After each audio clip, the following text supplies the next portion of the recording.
No. In the meantime, we are going to break now and go to CBS News with Dan Rather for the very latest, and we'll be back with home team news coming up in just a few minutes. To icon status through much of the Muslim world, and keep in mind the Muslim world, quote unquote, is called stretches from the outermost reaches of Indonesia all the way, through Africa and on into the United States. We have a fast-growing population, Muslim population in this country. Let me pause again and say that there's been a lot of stereotyping of Islamic in this country, and it's, people ourselves. We want to about people, and nobody wants a mother in Omaha who is of Islamic religion worried about her kids going to school tomorrow.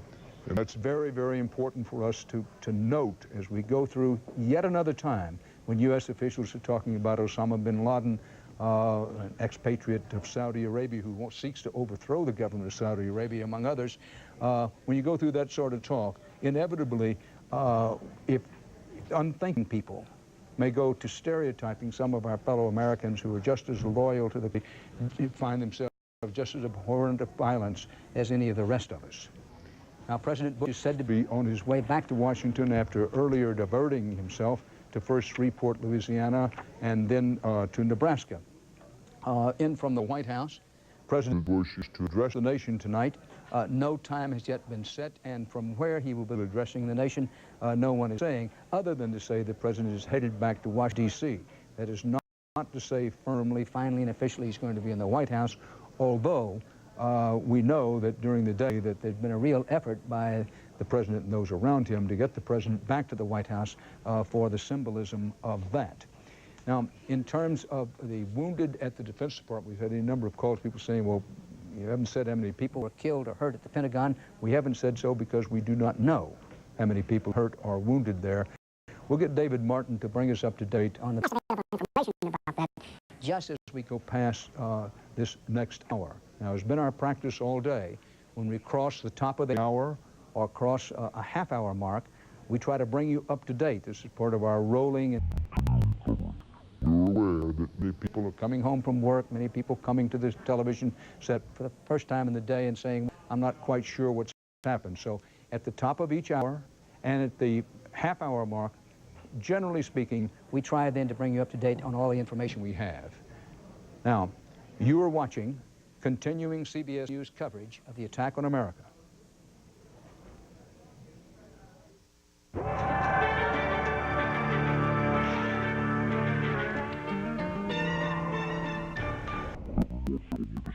What has become the worst terrorist attack in history. First terrorist crash, 2 airlines. Thousands could be dead or injured, and as we have said several times, this time we don't know. Officials rushed to evacuate the buildings. Then an even more gruesome sight today, both skyscrapers come down in a thunderous roar. As the planes rammed the Trade Center, people were left literally holding on for their lives. Many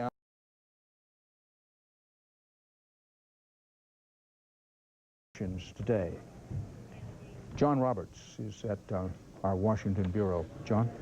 Well, Dan, let's first of all speak to the issue of whether there was or there was not a kind of a crash in the Camp David area. I spoke with Secret Service sources just a few minutes ago, Dan, who say that they have no evidence that there was any kind of a crash or an explosion or fire or anything near Camp David in the Catoctin Mountains of Maryland. They say that there was this aircraft that went down in the Pittsburgh area, which is still some distance from Camp David, but there was nothing, at least, probably I would think within a number of miles radius of Camp David, and nothing to suggest that Camp David may have been specifically targeted either. However, they do not know at this point where that aircraft that crashed in Pittsburgh was headed, whether it was indeed headed to Pittsburgh, whether it might have been trying to overfly the northern area of Maryland near Camp David.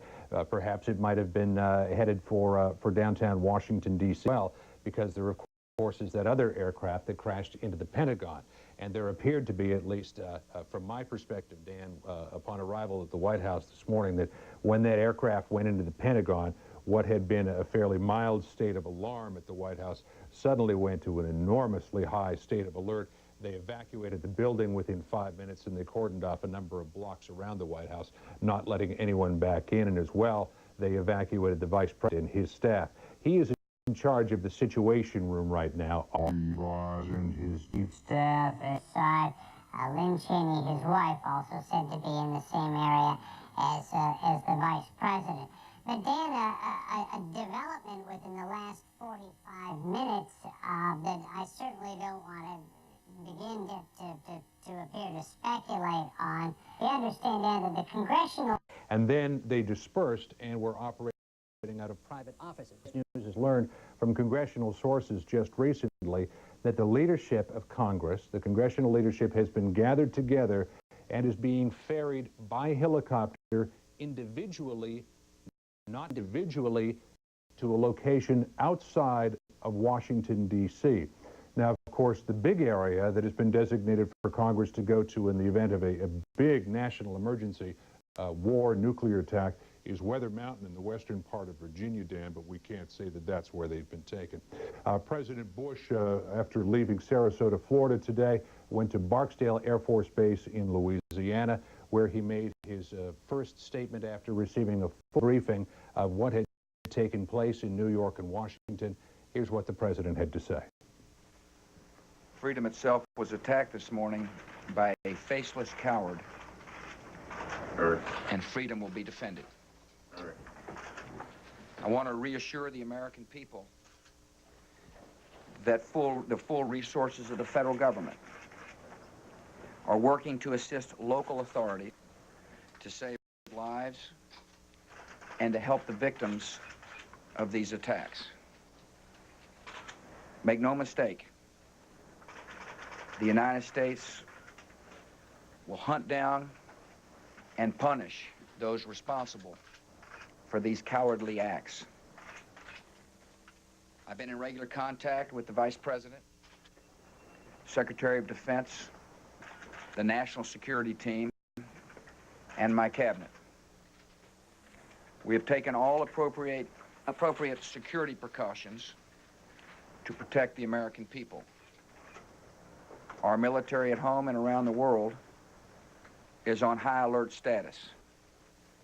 And we have taken the necessary security precautions to continue the functions of your government. We have been in touch with the leaders of Congress and with world leaders to assure them we will do whatever is necessary to protect America and Americans. I ask the American people to join me in saying a thanks for all the folks who have been fighting hard to rescue our fellow citizens, and to join me in saying a prayer for the victims and their families. The resolve of our great nation is being tested. We'll show the world that we will pass this test. God bless. Strong words from President Bush this afternoon from President Bush at Barksdale Air Force Base, where Air Force One touched down after the president left Sarasota, Florida, where he'd been holding an education event earlier today. Those strong words backed up not too long ago by British Prime Minister Tony Blair. Terrorism will stand as Their shame for all eternity, speaking of the people who perpetrated this act. He also went on to say, Prime Minister Blair of Britain, this is not between the United States and terrorism, but between the free world and terrorism, and that Britain will stand shoulder to shoulder with the United States. Now, shortly after President Bush made that statement, Air Force One took off from Barksdale Air Force Base. Destination unknown, but something curious and unusual happened just prior to Air Force One's departure. The normal, what's called tight pool that follows the president around, usually in the area between 13 and 14 people, was whittled down to 5 people. There were a number of people from the media who were left behind at Barksdale Air Force Base, which may be a suggestion that Air Force One is not headed back for Washington, because there would be no reason to leave those people if indeed it were headed back to Andrews Air Force Base, but that indeed Air Force One may be headed for another location. At this point, the president is being kept under tight wraps. No one is talking about his destination or his whereabouts, though we do understand that the vice president is still in Washington, D.C. But again, to reiterate, a change with the leadership of Congress. They have been gathered together and are being helicoptered, ferried individually out of Washington, D.C. to an undisclosed location. And again, as far as any explosion near Camp David, Dan, the Secret Service saying that they have no information about that. It doesn't appear to have happened. Dan? Roberts, we know that President Dick Cheney is in charge in the White House Situation Room with able assistance from Condoleezza Rice of the National Security Council. Do you know who is with President Bush? Who would be the expert, if you will, helping President Bush as he is in transit from Florida to Shreveport, Louisiana, and then to wherever else he's going? Well, Dan, when the president left for this trip to Florida, it really was more of a political and an issues trip. So he took his top advisors. Karl Rove is with him, Karen Hughes is with him, as are many of his top political and issue advisors. General Powell was in South America. He is headed back to Washington. Condoleezza Rice stayed here. I do not know if Stephen Hadley, who is the Deputy National Security Advisor, might have been traveling with the president. But Dan, as it was just a quick overnight to Florida, there's no reason for Mr. Hadley to be there. So it may be that the president does not have one of his senior national security staff with him. There's probably a minor staff member. But certainly, Dan, they are doing everything they possibly can to hustle out to the president all of the expertise that he would need. But certainly, Dan, his closest cadre of advisors have been with him since he left on Monday afternoon. Our White House correspondent, John Roberts, in Washington. We go to Scott Pelley in downtown on the tip of Manhattan, where the Twin Towers collapsed. Scott? Dan, I'm just a block from one of the World Trade Center buildings. There's another large building that's a short distance from where the aircraft impacted. It is burning above me now. There are flames shooting out of several stories of this building. Firefighters have told us there is some concern that the building might collapse because apparently the off face of the building has been blown away. There is towering black smoke, as you've seen from your live cameras, still rising over the tip of Manhattan. I just spoke a moment ago with some firefighters from the 3rd Aviation Battalion out of the Bronx. They told me they got here right after the first airplane impacted. They were getting their tools off their truck when the building began to collapse.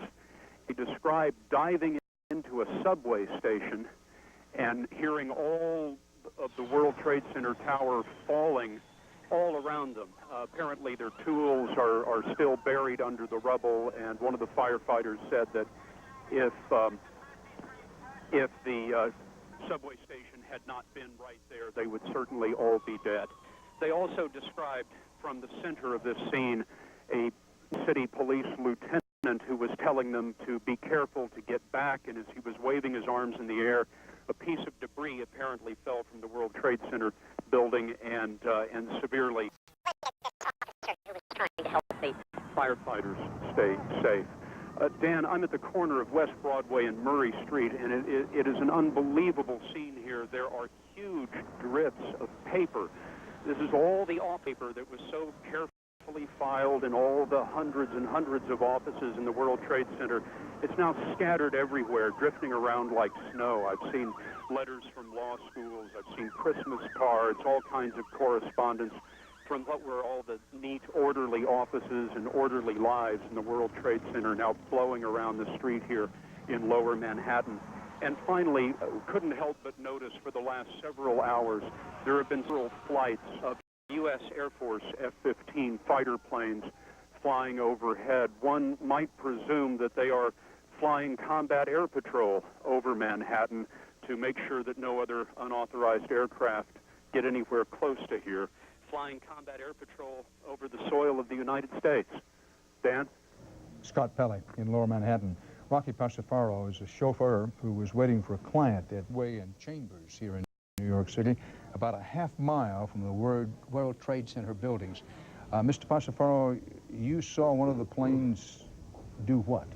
Well, you know, I was outside my car reading the paper, and two women walked by me, and they looked up and they says, "Look at that!"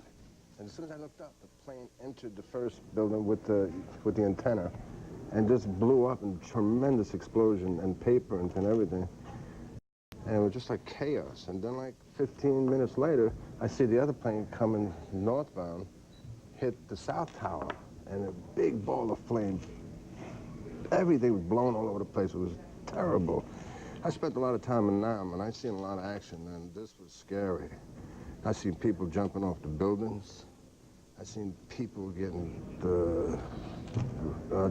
they were out in the streets getting hit by cars. It was just ugly. It was just terrible. Terrible indeed.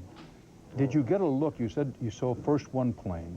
Did you get a look at that plane? Yeah, it looked like a big passenger liner, yeah. Well, American Airlines says it was one of their passenger airlines that hijacked. Did you get a look at the second plane? Yeah, it looked like a small jet, double engine maybe, you know, one of those corporate jets, I guess, and it looked like that. It hit so fast. American Airlines, another one of their commercial jets, but a smaller jet. Version, yeah. Now, tell us about, in the case of the first plane, about how high up on that tower did it hit? It hit at least 20, anywhere between 20 to 25 stories below the tower. So it's a 110-story building, so you'd say about 90, maybe 85, 90 stories. And it made a gigantic hole. And the second plane? Hit a lot lower, like in mid-section of the building, like around floor 50, 60, around there. Now, as terrible as it is, you said that you saw some people jump from the buildings. I thought it was debris, but you've seen people jumping off that building. It was ugly. It was terrible. I've seen a lot of things in my lifetime, but I just can't imagine jumping off a building 110 stories high. I mean, it was terrible. It was just chaos everywhere. The explosion, the floors were shaking. I mean, the second, no exaggeration, 150 by 200 each way. That's how big it was. And it was rocking. Debris everywhere. The ground shook? Yeah, I got stuff all over my car, too. Was there a great rumble, or was it just one huge boom? Yeah, one big boom. That was the first plane. The first one was, yeah, it had a loud sound. I thought it went inside the building. I thought it looked like it was gonna hit the building, then like fall down. Didn't. It went right through, like a rocket. Went right through the building. And it exploded inside, and there was debris, paper, smoke. It was just ugly. Rocky Persifaro, thank you for coming in. We appreciate it. Yes, sir. We go to Washington and Jim Stewart. Jim? Dan. Piece together a timeline which will assist them in their investigation, but quite frankly, at this point, don't answer as many questions as they raise. Let me run through with you what they report to be the sequence of events. The first explosion took place at 8:40 a.m., and this was the American Airlines Flight 11 from Boston to Los Angeles. It crashed into the World Trade Center. At 9:04, the picture that we have seen now many times is the United Flight 175, also from Boston to Los Angeles, it too crashing into the World Trade Center, the second tower. The next explosion occurred at 9:38. That was in Washington, D.C. and involved American Airlines Flight 77, which was traveling from Dulles International Airport in Washington to Los Angeles. That plane crashed into the Pentagon. The fourth plane remains the big mystery. That was United Flight 93, Dan, which was departing Newark for San Francisco. It did not crash until a full hour after the Pentagon explosion. It went down at 10:20 a.m., according to the FBI, in Shanksville, Pennsylvania. And the sequence of events there was that this flight abruptly changed course en route from Newark to San Francisco, somewhere over Pennsylvania, and headed directly toward the Washington, D.C. area. According to senior officials who were in the command centers at FBI headquarters, there was literally a moment of great panic. They anticipated that this aircraft was headed toward the Washington area. The FAA informed the FBI that the flight path of that aircraft would take it over Camp David. An attempt was made, we are told, to communicate with that aircraft, and there was no response. Now, we are also told that there was a response. There was some sort of communication with the other aircraft, so that part of this mystery is unclear, but apparently someone on these aircraft communicate back to the ground. Whether it was the pilots signaling distress or whether it was the people who had hijacked them is not known at this time. But the confusion over the Camp David is clearly that. This aircraft, United Aircraft Flight 93 from Newark to San Francisco, changed course abruptly and was on a flight path that was taking it over Camp David, headed directly toward the Washington area, when it mysteriously crashed. What caused that crash is entirely unclear at this point. Finally, intelligence officials say officially that they are attributing this, that has the, quote, signature of Al-Qaeda, which is the terrorist organization belonging to Osama bin Laden, but they go on to say, and I quote, "It is our leading theory, but it is only that. It is a theory. It has his signature. It fits with his past pattern of terrorist events against the United States." Dan? Jim Stewart in Washington. The Federal Aviation Agency, the FAA, confirms now that all U.S. domestic flights have landed safely. Airports around the country, as they were directed to do, have shut down, some for the first time in their history. This is obviously an unprecedented situation, the situation being many people, how many we do not know, but many people have lost their lives in the collapse of the World Trade Centers here. After each of the Trade Center buildings, 110 stories high, was hit by an aircraft. There have been fatalities at the Pentagon when a plane was crashed into the U.S. Defense Department there. And in this situation, there's much that is known already, but there's so much more that is unknown. The Walt Disney Company has shut down its U.S. parks and has begun what it calls assessing global operation. Disneyland in Tokyo and Paris are still open. It's this kind of thing. A lot of corporations are going to have to be making some decisions as the hours go by here. The Emmy Awards scheduled for Sunday have been canceled. Pope John Paul II condemned what he called the unspeakable horror of today's inhumane terrorist attacks, unquote, the Pope. Now, President Bush has spoken twice today, once in just after the first attacks became clear on the World Trade Centers. He was in Florida, doing some work there with school children. Also, we mentioned earlier his brother's in a gubernatorial re-election situation there. The president was on a domestic trip to Florida. He spoke there, said he was going back to Washington, but he didn't. He was next reported at Barksdale Air Force Base outside Shreveport, Louisiana. There he made a videotape, somewhat more extensive statement. The president saying one that these were in effect cowardly acts, and that they would at least eventually be punished. That was the S of his remarks. He also called for calm and for the American people to know that their government was continuing to work, continuing to operate. All this is a paraphrase of the president, and the president on both occasions asked for the prayers of those families most directly affected by the death and destruction wrought today. Now, the situation at the moment is here in New York. Hospitals are absolutely overwhelmed. Keep in mind how many hospitals there are in New York. The mayor told us, I think it's something like 150 or 60 hospitals. The hospital situation is being stabilized now. Obviously, in the early going, they had to triage out. Triage meaning, you know, make decisions on who gets immediate treatment and who does not. The situation in the hospitals is, what last report was beginning to stabilize because there is so much hospital help available in New York and in the surrounding areas. Some of the casualties were taken to hospitals outside New York into the suburban areas. Some elements of the National Guard have been called into service in New York to back up New York's outstanding police and fire departments. The police and fire departments here, of course, in this large city, being very large, some 40,000 plus police when you count the transit police available here, very large fire department, but no city anywhere in the world could count only on its own resources when attacked in this way. Now, police say no one is going to the World Trade Center until the fire is out, and the fire is definitely not out. There are people believed trapped inside the debris of the now totally collapsed World Trade Centers. Both of the World Trade Centers have collapsed. Mayor Rudolph Giuliani told us in our CBS News interview that some of the people found have been trapped. Others leaped from the building in terror, in effect forced out by the fire and explosions.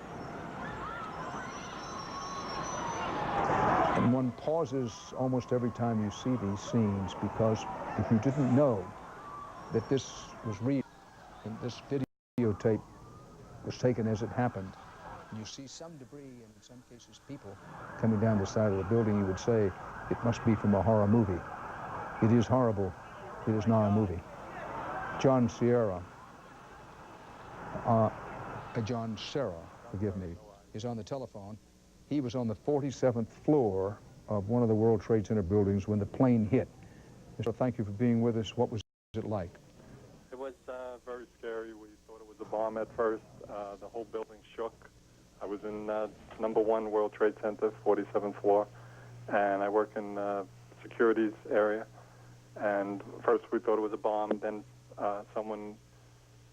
we all like ran towards the main door, away from the windows, and we saw debris flying outside and everything. And then out in the hall, there's a lot of smoke. So we stayed in the office. We didn't go out into the hallway. We tried to get in touch with people to find out what was going on. Someone's relative called and said that it was on CNN that a plane had crashed into the building. And another person I work with called and spoke to a friend she knew down in security, and he confirmed that, and they told us to stay put, not to leave yet. A few minutes later, we were told it was okay to start going down the stairs, and we all, it was about 45 of us. We waited till everybody got out, and then we started down the stairs, and there was not that much smoke in the stairways, and we all had wet rags and kept it in front of our face. And when we got out into the stairs, people were coming down from the 70th and 80th floors, and later on we saw some injured people. People would yell down, "Stay to your right," and people that had burns and some were cut up or whatever. We went down first, and also some pregnant women shut down. Everybody was very helpful and orderly in the stairs, and then we started seeing firemen. Firemen were coming up, walking up, carrying equipment, and at one floor, people were passing out bottles of water from a water machine, so we could, pour the water on our heads and keep the rags wet. And the smoke was not that bad, We were able to get down slowly, and I think it was 10 o'clock when I got out of the building, and that's when some debris, and I was across the street, and we ran down into like a subway entrance. At that point, I became covered with the soot and the ash and everything. And then I just walked up north as far as I could, up Broadway. My sister works at Spring Street in the Village, and I went to her office. She wasn't at work, but the people in the office helped me clean up, and then I walked across the Williamsburg Bridge into my sister's house in Greenpoint. And I was able to contact my wife and children, let them know I was okay, and friends. It was horrible. It was unbelievable. I cannot fathom that the building collapsed. I can't. John Serra. Yes. Eyewitness who was on the 47th floor of one of the World Trade Center buildings. Thank you. Thank you. For your moving eyewitness account. Thank we go to Los Angeles. Brian Jenkins, the Rand Corporation, one of the world's ranking experts on terrorism. Mr. Jenkins, thank you for being with us. This is unprecedented today. Give us some context for it. It is unprecedented in terms of the enormity of scale of this attack. It has long been feared by those who analyze terrorism, who look at these things, that we could see a major attack on U.S. soil. And certainly there have been many scenarios that have been tested in the various exercises that have been conducted in cities across the United States, but there is nothing in the exercises that prepares you for the stunning images that we have seen today that will take us years to digest. Mr. Jenkins, there's never been a similar occasion, but on other occasions, there's been a lot of conclusion jumping, and a lot of the conclusion jumping has been wrong. Now, there is a sort of center of gravity building around the belief that this is the work somehow, some way, of Osama bin Laden and his organization. Give us some perspective on that. Certainly, the Osama bin Laden organization would have to be included in any short list of suspects, but it's really too early to jump to any conclusions. Keep in mind that it has been less than 6 hours since the first attack. Now, clearly, in terms of the enormity of the attack, the kind of an organization that would be required, the resources that would be required to carry this out, the style of the attack, that is consistent with some of the modus operandi that we've seen come out of the Middle East in the past. But let's wait to take us to the conclusion as to who is responsible. Right now we know what has happened. It will take some hours, some days, potentially even some weeks to figure out who did it and exactly why they did it, if they needed a why. Brian Jenkins in Los Angeles from the RAND Corporation. Scott Pelley is in Lower Manhattan. Dan, thank you, Officer. Dan, I've made it down nearly to the base of the World Trade Center. I can see the building here. It is, Dan, it's very difficult to describe. What I see left of one of the World Trade Center towers looks to be about 10 or 15 stories tall. There is black smoke rising over the police officers are moving. The smoke is coming out. There's a building next. There are two buildings next to the World Trade Center. Both of them are involved in fire. There is fire shooting out of the windows of those two buildings. Large pieces of glass and pieces of these buildings to the street. Dan, the scene here on West Broadway is astonishing. New York City traffic was stopped and incinerated right in the street. I see a number of New York City police cars that were obviously the first responders to the catastrophe that have been blasted to pieces, thrown over on their sides, and burned. There are a number of U.S. postal vehicles in the street that have literally, Dan, just melted. U.S. postal trucks that have melted in the street. There is a large bus, could be a city bus, might be a Greyhound bus. Impossible to tell because it has been completely burned away, and is sitting just in the middle of West Broadway.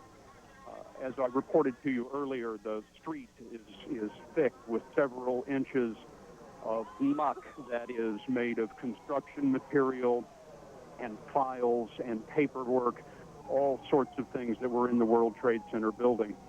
But Dan, the site of the building itself, the site of the World Trade Center tower that I can see here is a hulk about 15 stories tall, shattered, broken at the top, with huge columns of smoke rising in front of the sun. Sorry, it's very smoky down here. And the smoke has turned bright orange as it rises over Manhattan because of the back from the sun. Dan? Scott Pelley, live from Lower Manhattan. Now, as part of our CBS News continuing coverage of the events of this day, I want to point out to you that every half hour, on the half hour and on the hour mark, we'll try to give you a summation of late information and what's happened during the day. So, you know, if you're not riveted to the television screen, just know that at or about the half-hour mark and the hour mark, we'll try to bring you up to date. Now, no suburban service in the only train service is leaving the city. NATO, the North Atlantic Treaty Organization, has called what's called an emergency meeting for 3 p.m. Eastern Standard Time. That'd be about 25 minutes from now. New York City hospitals now report themselves to be in, quote, desperate need of blood. We mentioned earlier that this was inevitable. It has happened. The American Red Cross is keeping New York City donor stations open. Now, if you're saying to yourself, what can I do? One of the things you can do is arrange to give blood if you're in an area, especially if you're in an area of New York City away from the downtown area where all the emergency work is being done, and national basis. There's a shortage of blood supplies, and when you have a catastrophic event such as this, and it's no good describing it as any other way, you have a catastrophic event such as this, there are bound to be shortages of blood. So if you want anything you can do to help in this situation and in general, one would be to give blood. The Pennsylvania Medical Society has been asked to begin collecting names of volunteer doctors to travel to New York City and to the District of Columbia. Remember that the Pentagon was hit. To what extent the damage there, we do not know. What we do know is that there have been some fatalities at the Pentagon. How many? We do not know. There's absolutely no way to know what the casualties are, but mark and mark well. This is a scene of the Pentagon where the smoke still bellows along the flats of the Potomac. the Pentagon in Northern Virginia, of course, just across the Potomac from the District of Columbia itself. But the casualties are expected to be very high from the World Trade Center collapse. Some people are said to be in the debris. They're trying to organize to get those people out. But it's no good ducking or dodging around the facts that, particularly in the World Trade Center, the casualties are going to be high. Senator John McCain, United States Senator from Arizona, is on the telephone with us now. Senator McCain, thank you for being with us. Tell us what you know. And I don't know much more than what you do. I think it's been very well covered. I say that this is a great nation. We can overcome this.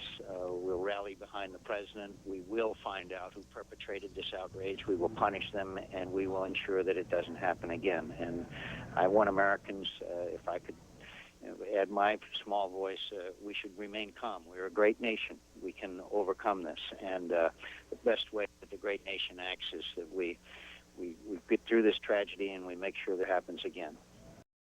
Senator McCain, if you can stay with us for just a moment, Sure, we're going to switch to New York Mayor Giuliani live. He's holding a statement. Hold on for us now. Thank you. Send a message that the city of New York and the United States of America is much stronger than any group of barbaric terrorists, that our democracy, that our rule of law, that our strength and our willingness to defend ourselves will ultimately prevail. And I'd ask all of New York City to do everything that they can to cooperate, not to be frightened, to go about their lives as normal. Everything is safe right now in the city, and the people who are doing the relief effort need all the help they can get. And then, Governor, thank you very much for your assistance and your help and your support. Thank you. Thank you, Mayor, for your leadership through this crisis. This is a vicious attack upon it's an attack upon America. It's an attack upon the whole concept of freedom and our way of life. And we cannot let these attacks succeed. The first step has to be to make sure we do everything in our power to protect the people and to save the lives of those whose lives are still at risk, and to help those who have been injured. And I want to commend the mayor, and I want to thank my colleagues from Connecticut, New Jersey, Pennsylvania, and the federal government have all offered and made support to help us deal with this ongoing crisis. The people of New York are not only the freest and most diverse people in the world, we're also, I believe, the most capable of rising to meet the challenges of this type of attack. And right now, we want New Yorkers to remain calm, to go about their business, to appreciate the fact that everything to provide for their safety is being done, to appreciate that everything that can be done to provide for the health and the needs of people who are still at risk is being done, and that we will continue to work to make sure that we get through this as strongly and quickly as possible. I want to thank the federal administration. Secretary Thompson has been on the phone with me a number of times, as well as the president, for what they are offering and prepared to do. And we're just confident that, well, this is a horrible attack, and one that is despicable and really unthinkable in its magnitude. We will get through this, and we will continue to have a great and free country. Governor Pataki of New York, standing at the side of New York City, Mayor Giuliani. On the phone with us, Senator John McCain. Senator, you're speaking to us from where? I'm on Capitol Hill, Dan. Senator, this is a time for assessing what has happened to us today, as well as extending what we can in the way of, and our prayers to the families of those who've been most directly affected. But the question hangs out there that we pride ourselves on the defense of the United States of America, and we spend hundreds of billions of dollars preparing for, the eventuality of war. But how much thinking has gone into the new kind of war? This is something we haven't faced before. Well, something that you and I have discussed in the past. We went from a very dangerous world to, during the Cold War, where we faced the threat of nuclear incineration, to a very dangerous world where we face these kinds of terrorist threats, including proliferation of weapons of mass destruction. And I think the reality is that we'll have to assess our intelligence capabilities. I don't think there's doubt that we have superb technical intelligence capability. We abandoned, to a large degree, the human intelligence capabilities back in the late 1970s, and We may have to, I've always said that we needed to do more in that direction. I think that it is remarkable, some of the things already that we know, including the fact that these hijackers must have known how to fly an airplane. That's a pretty, your average terrorist doesn't have that capability. The sophistication of this operation is mind-boggling, and obviously we're going to want to know why our intelligence capabilities were not what we wanted them to be. Senator, true or untrue that there have been occasions over the last, let us say, decade, when the evidence pointed to some sort of state-sponsored terrorism.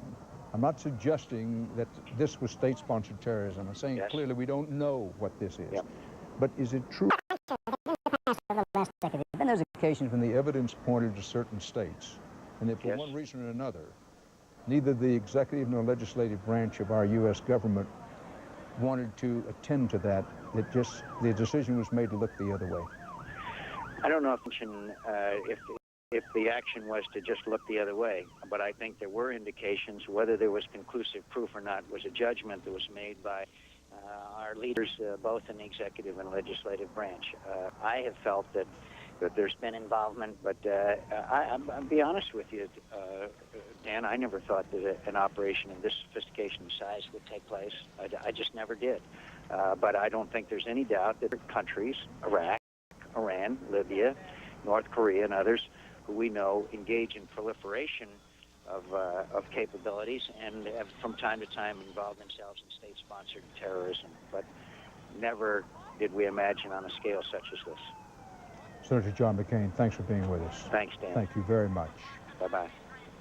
The earliest the FAA says it would consider lifting ground bridges, this has to do with air traffic in this country, will be 12 noon tomorrow. Again, as we have so often, we need to pause and absorb that. This has never happened in the history of the country.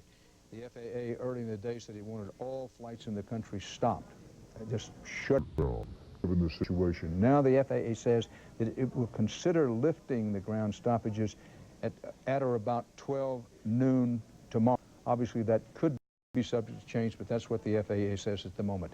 Sandra Hughes, CBS News correspondent, is at LAX, the Los Angeles International Airport, where some of the flights involved in the hijacked suicide missions, as it turned out today, were headed. Sandra?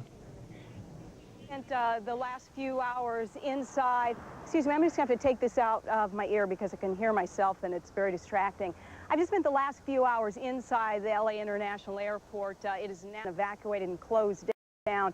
I spent most of my time at the American terminal, and we saw some family members, what appeared to be very grieving family members arriving. They were surrounded by police and whisked up the stairs to a private room. We're assuming that those were family members of some of the folks who were on those two American flights that crashed. But most of what we saw was chaos, confusion with the passengers there, people trying to book flights, most people just being told, go home, call later. We then walked down to the United Terminal, a much different scene down there, Dan. It was a heightened state of security. Police tape was all around the terminal. It was completely closed down. We saw the Los Angeles Police Department bomb squad suiting up and going inside the United Terminal. We tried to get a little bit closer, and we were pushed back. Just standing a little bit away from the airport, we have seen many police cars with their lights and siren, the emergency vehicles rushing in that direction. So what appears to be a heightened state of alert. Right now they are just continuing to evacuate everyone from the Los Angeles airport who is an essential personnel. Also just around California, Disneyland, the major attractions, they've all been closed down. The Bay Bridge up in San Francisco, any major bridge like that in the state of California, a heightened state of alert. Many state buses have been closed down and evacuated. That's what's going on here in California, Dan. Sandra Hughes at Los Angeles International Airport. We go to Mika Brzezinski, who is live now in Lower Manhattan. Mika? Yeah, Dan, I've just moved up from PS 89, which is 3 blocks from the scene, Dan, because what they've told me is that we had to get out. They were going to try and get rid of what's left of Tower 1, and I was in the line of fire, so I ran 10 blocks up to our south here on Canal and West, and I've had a first chance to take a look at what is behind me, and I can't believe it. This is Midtown Manhattan. This is New York. and the heart of it is a scene of terror and hate. I've also caught up with some families here. Dan, I don't know if you remember, I was speaking earlier at the school with a frantic father who was trying to find his son who went to PS 89. Those children were evacuated to nearby schools. He couldn't find his son. He also couldn't find his wife, who was at Gateway Plaza, the apartments right across from the World Financial Center when all this happened. His wife and his 3-year-old child were in there. He could only get close enough to see that the windows were blown out. And now I have with me Michael Gashler and Julie Brown and their 2.5-year-old son. I take it you live there as well. What can you tell me about the scene from what you know? Well, it's Gateway Plaza right now is evacuated, basically. And what's happening is that there's another building that had come down. They called it Building 80.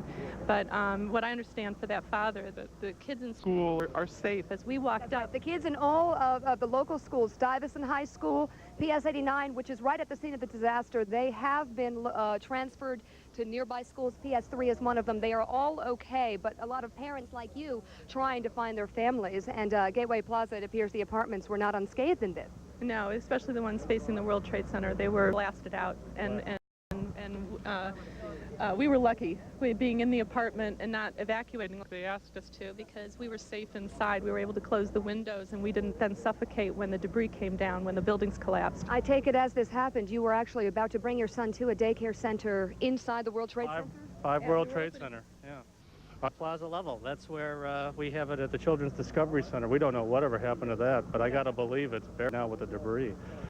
But we normally would be there at 8:30. And we just got up late, so we got lucky. What is your reaction, Julie, to what you're hearing so far about this being an act of terror and seeing this literally at your home? Well, having been down here when the bomb went off back in the early 90s, I don't know what to say about that. I'm still shocked over it all happening, and that time I was lucky enough not even to be at home. I was in Midtown, and this time being at home, I have to say that my first concern really was to get my son out of there. Like many families who are right now struggling to be reunited, some of them will be lucky enough to have that happen. I also have with me Michael Ingbar, who was sleeping with earplugs on when the plane began to fly toward, one of the planes began to fly toward the World Trade Center. What happened after that? I was just on my roof. I had my binoculars, and I'm looking at it, and I thought it was a Superman movie or something, or a science fiction movie. And then I saw a huge explosion. I saw people falling out of windows, and I couldn't tell whether they were jumping or they were just. I put my binoculars on. I saw it was actual people just jumping out of the buildings or falling out of the buildings, and just a big explosion. Like it was explosion fire. It was like a movie set.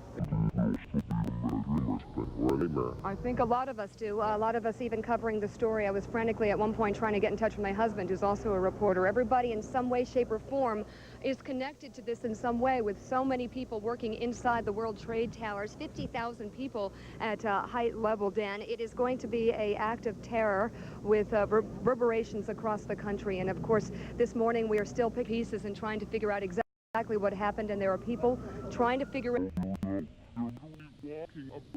out, which is usually crowded with cars trying to get in the middle of the morning, and right now it is literally a walking path. The only thing you see coming through here right now are literally hundreds of fire trucks and EMS crews. When I was down there, I was close to the scene, at the scene, literally, when the towers came down. Byron Pitts and I were actually standing at the corner of Merest, where you heard Scott Pelley reporting from, and we were there when the towers went down. We literally ran from the roll of thick debris and smoke to the point when we ran into PS 89 to get as far quickly escape from this sort of toxic cloud.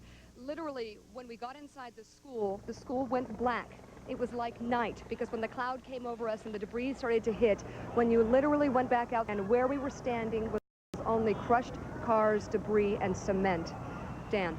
Mika Brzezinski, live, reporting from Lower Manhattan, although the picture you're seeing at this particular moment is videotape of the collapse of the World Trade Centers. Yes, both of the 110 stories World Trade Centers have collapsed.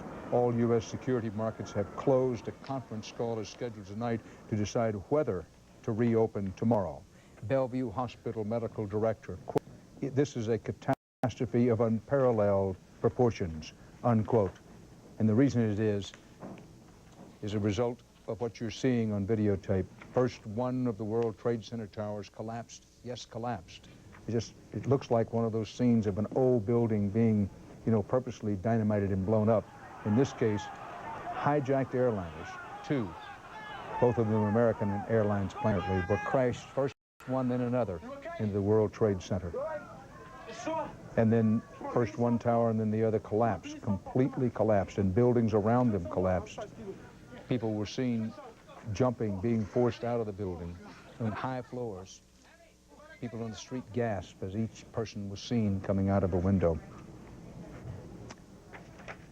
Abraham Lincoln, 1864. Let not him who is houseless found the house of another. Let him work diligently and build one for himself, thus by his example, assuring that his own shall be safe from violence when built. Yes, it's a long quote, but something to ponder on this day. America has much to ponder, including the fact, and it is the fact, that we've been taught since we were school children that the price of freedom is eternal vigilance. Clearly our vigilance was not been what it could have, should have been in the days preceding this catastrophe today. And if you think the word catastrophe is an overstatement, then perhaps you want to rethink it. Because many, many people have died on this day. Some at the Pentagon, we hope a few, we don't know how many at the Pentagon when a plane crashed there. But the mayor of New York, police officials, everybody says when the death toll is finally counted from the total collapse of both of these towers of the World Trade Center, there will be a high loss of life. Some people are believed trapped in the remains as we speak, and operations are being mounted to try to get to them. You remember those scenes from Oklahoma City. Remember Oklahoma City, one federal building, terrible as it was, how long it took to get organized, to get those people who were trapped in the rooms, as was the case in Oklahoma City. Many heroic deeds this day, most of those deeds we do not yet know, but police, firemen, ordinary citizens. And while many lives have been lost, many lives have been saved. And it's a day that will, as was the case with Pearl Harbor, live in infamy in American history. We go to John Roberts in Washington. John, perhaps bring people up to date where the president is and where he isn't at this hour. Well, Dan, as we try to grasp the enormity of this tragedy, and as many times as you see the pictures, they still hit you afresh, an assault against all your senses. It's just impossible to understand the exact magnitude of all of this. The White House is trying to put the pieces back together here so that they can show that they are in control, to show America that they had her who is in command here and a person who is going to lead this country against the scourge of terrorism nationwide.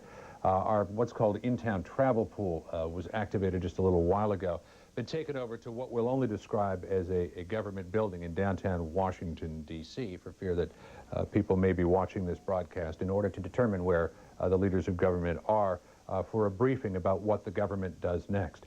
As best we can, Dan, the president most recently was at Barksdale Air Force Base in Louisiana, where he made the address that you played the videotape of just a short while ago, and is now somewhere in transit over the United States, whereabouts and destination classified at this point. We understand that the vice president is still in Washington, D.C., though the congressional leadership has been ferried separately via separate helicopters to ocean outside. But Dan, I think, and this has now been corroborated by two different sources now, there is a move by the White House to try to get the president back to the White House today. Dan, you mentioned a couple of hours ago now, at least, that the president want to get back to the White House today as a show of force against these terrorists. I believe that the administration is of the same mind, and they are in negotiations now with the Secret Service, sure that they can adequately assure the safety of the president so they can get him back to the White House. Speaking against that, Dan, though, might be this idea that when the president on Air Force One left Barksdale Air Force Base, they trimmed down the number of media personnel, the White House press corps, who was following him from about 14 to 5, which may indicate that they were going to a smaller location, Dan. So still the information somewhat up in the air. This again classified because they do not want to reveal where the president or the vice president are at this point, but we should know more very soon. We'll get back to you on that. Our White House correspondent John Roberts, emphasizing that whenever the President of the United States travels, he's on Air Force One, he has an incredibly sophisticated communication system aboard that aircraft. And while, as John Roberts mentioned, from all appearances and all reports, Vice President Dick Cheney, a very experienced appointed official, is in charge at the White House itself, in a secure position below ground in the White House, we believe, and Condoleezza Rice, head of the National Security Council, while on a minute-by-minute, hour-by-hour basis, at some point, it appears that they were very much, at least in partial charge. Let no one, no matter how you feel politically, misunderstand. The President of the United States is in charge. He is the commander-in-chief, and whatever anybody thinks of him or doesn't think of him in the moment, he's the commander-in-chief. He's the leader of the nation. He is in Air Force One. He is in instantaneous communication when he wants to be any place in the world, and there should not be any misunderstanding about that. There'll be plenty of time later in the days and weeks to follow about whether he and his White House operation deported themselves as they could have and should have today. But at this moment, no one should have any misunderstanding about the President being in charge. And with that in mind, we go to Bob Schieffer in Washington. Bob? Well, Dan, very much in line with what John Roberts was saying about members of the White House staff wanting to get the President back to Washington because they believe that is the way to show the terror. There is very much that same spirit up at the Capitol at this point. The Capitol Police Chief was just a while ago that congressional leaders are going to make a decision later today about reopening the Capitol tomorrow because they think that is the way to show that this government is still working. Joe Biden, who's the chairman of the Foreign Relations Committee, said earlier this afternoon, this Congress ought to be in session. When we're not in session, we're saying to the terrorists that they are winning at this point, and we don't want them to say that. So that is the mood. But of course, as John Roberts also pointed out, there are these tremendous security precautions and considerations that have to be taken at this point. So at this point, all we know is that the Vice President, for example, is in a secure place. That is the only clue that members of his staff will give us as to where he is at this point. He's with his Chief of Staff, Louis Libby. Lynn Cheney is also with him. But the White House staff tells us only the Vice President is in a secure place. One other point, intelligence sources at this point have really not given members of Congress a great deal of information. Either they don't know or they're holding back on that. We are told that there will be substantive intelligence briefings, members of the intelligence committees later this afternoon, but at this point about all they know is that these were well-coordinated attacks, well-coordinated, well-planned out. At this point, it's our understanding that members of Congress have been given no information as to who specifically might be behind these attacks. We should also add, and these intelligence sources it out to us, that security forces, American forces around the world, have been on a considerably high state of alert in recent weeks, almost since the bombing of the USS Cole some months ago. Everybody has been expecting something. Nobody really expected anything of this gravity. Certainly nobody expected something as widespread as attacks were. But that about brings it up to date as far as we can determine at this point, Dan. Bob Schieffer live in Washington. This is CBS News continuing live coverage of the incredible acts of terrorism that were put forward today. Reporting, I am from CBS News World headquarters in New York, and here's what we know and what we don't know up to this hour. It's been one of the most horrifying attacks ever against the United States on home soil.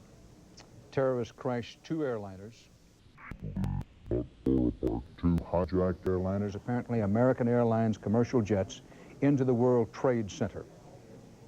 This deadly series of blows brought down the twin 110-story towers. A plane also rammed into the Pentagon as the movement itself was brought under attack. Now, we want to show you in sequence what happened this morning at the World Trade Centers. These buildings at the tip of Manhattan, first an aircraft, and that is the plane, comes in and hits a World Trade Center building. This was the second hit, if you will, I believe. Then after the two planes, one hit one tower, then another tower. You see the plane went deep into the building, and indeed one witness said it almost came out the other side. That was a quote. Then, incredibly, unbelievably, almost inconceivably, one of the huge twin towers began to collapse from the top, quickly cascading down, completely, totally destroyed. A rain of steel and concrete, buildings around began to collapse. A horrific sight. And then, as before that could even be absorbed as a fact, the second tower began to collapse.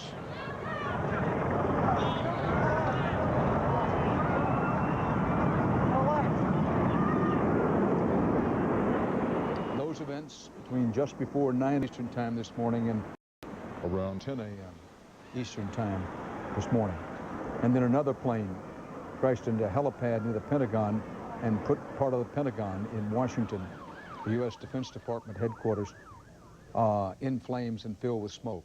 The Defense Department later confirmed there had been some fatalities. They did not say how many, and there were injuries at this place. Then there was a plane crash, apparently, reportedly and supposedly, a crash plane.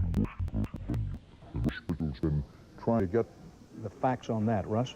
That's right, Dan. United Airlines says Flight 93, which was a Boeing 757, left Newark, New Jersey at 8:01 this morning Eastern Time, was headed for San Francisco with 38 passengers, 2 pilots, and 5 flight attendants. United Airlines has confirmed that plane did crash about 80 miles from Pittsburgh. There are no survivors, according to United, at this time.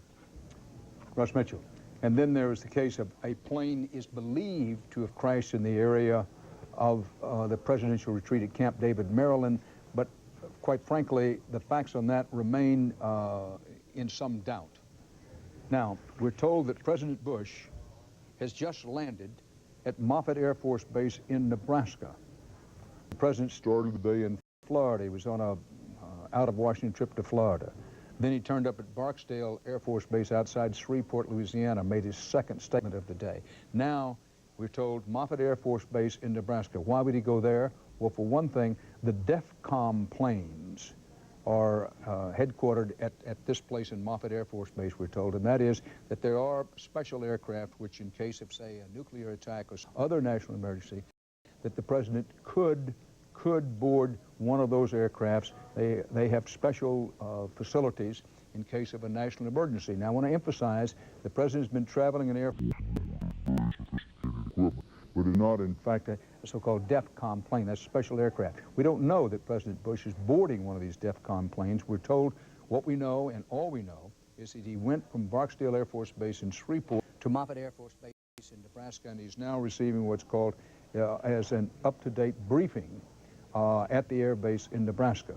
Where he intends to go after this, if anywhere today, is unknown. We'll try to keep you posted as we go along on the president's movements, but a decision was made.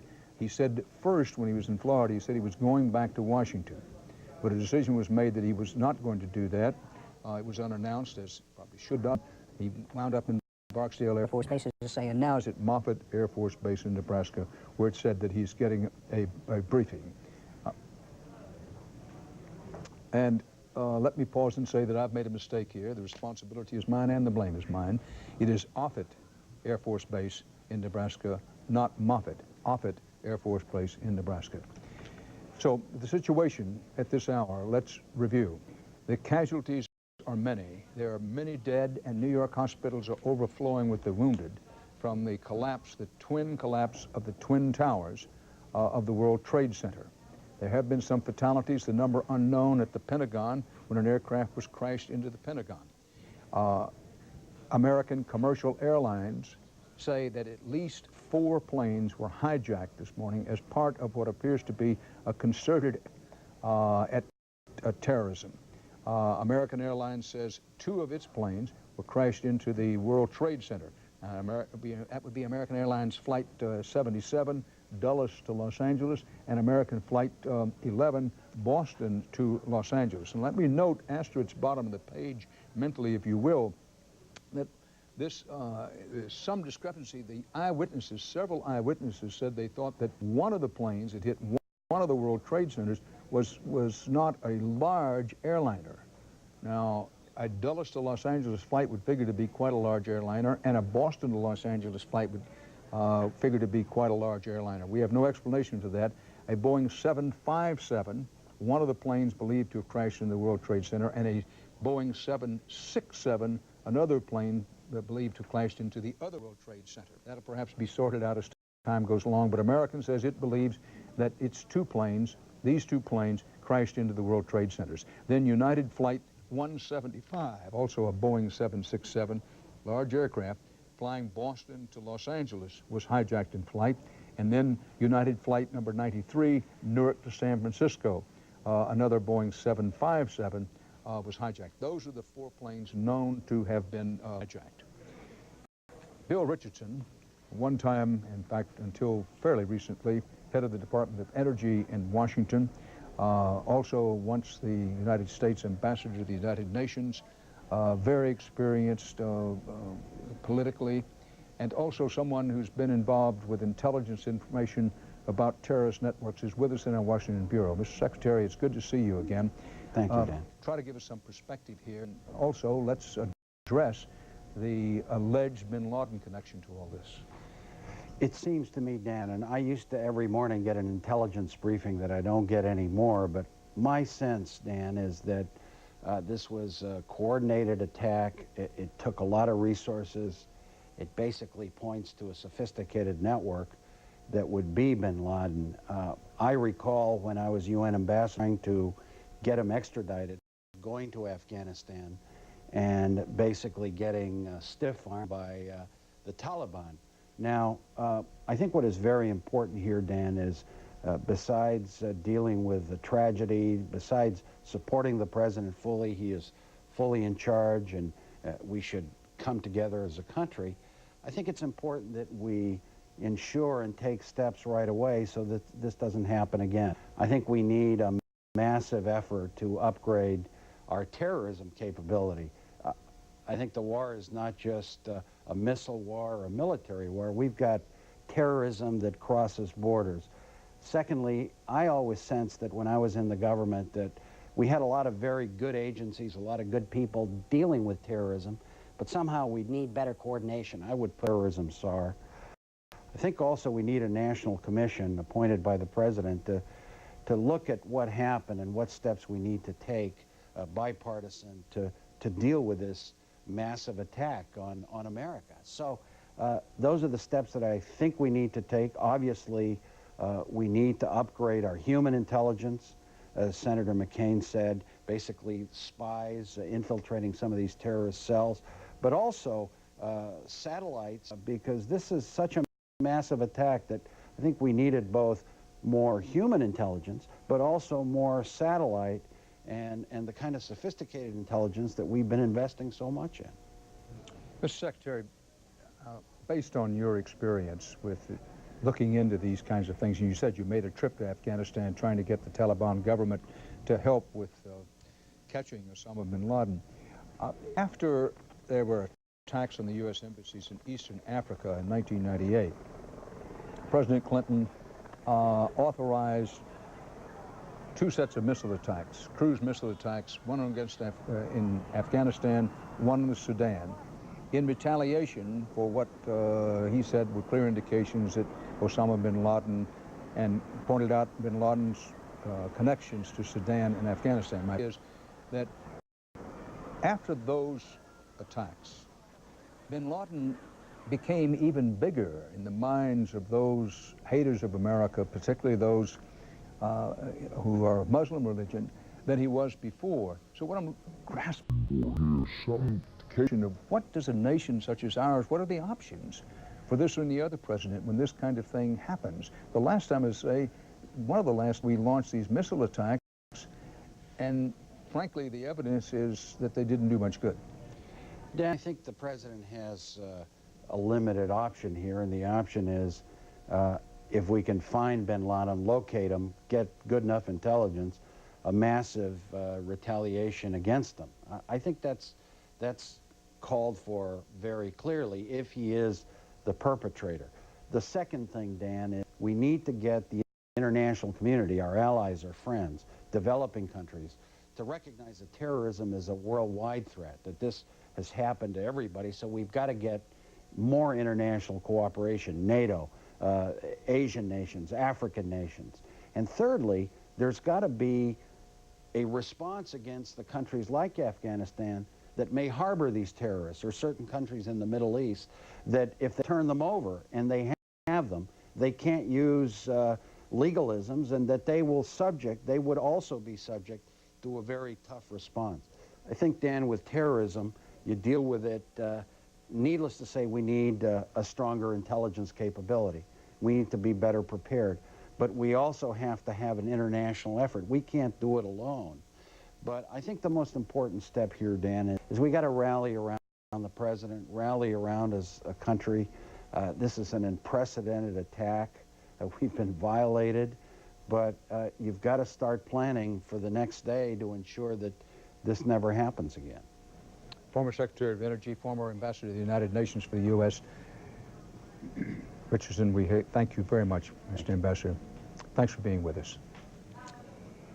We mentioned that the missile attacks, the twin attacks against Sudan and Afghanistan targets in the wake of the embassy bombings, the U.S. embassy bombings in East Africa in 1998. I think it was said, probably said by me, the indication is they didn't do a lot of good. Let me amplify on that to say that Sander Berger, who was head of the National Security Council at the time that decision was made, among many others, has said, look, just because we didn't get bin Laden, just because we didn't hit the targets in some cases may thought we were hitting, one of the purposes at that time was to send a message that we have reach, that we can reach the terrorists wherever they are. So for fairness and for accuracy, one needs to tack that on to the statement that, well, the evidence is that those missile attacks may not have done much good. Fuad Ajami, our CBS News consultant, longtime expert on foreign affairs, not just Middle East, is with us here for context and perspective.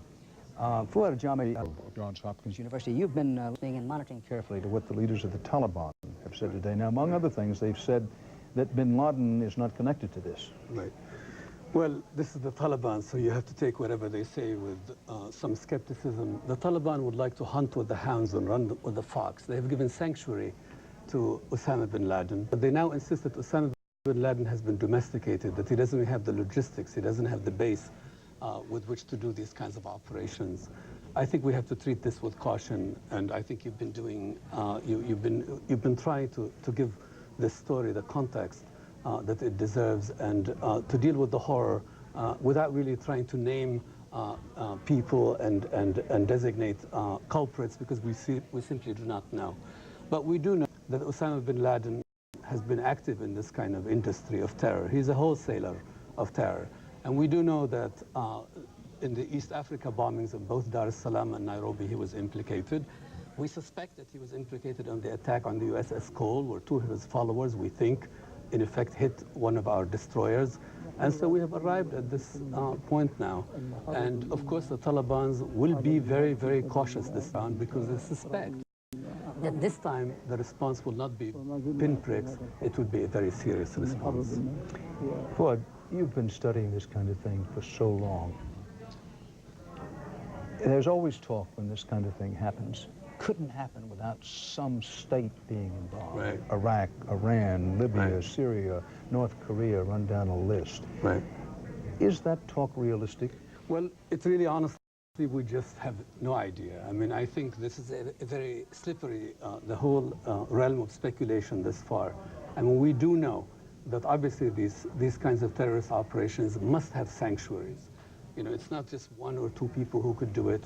And we do know that it's the fate of a liberal power like us, like this great superpower, to be envied, to be resented. And look at this attack. This attack targets the Pentagon, the World Trade Center. It targets the symbol of our military might and the symbol of our financial, economic might.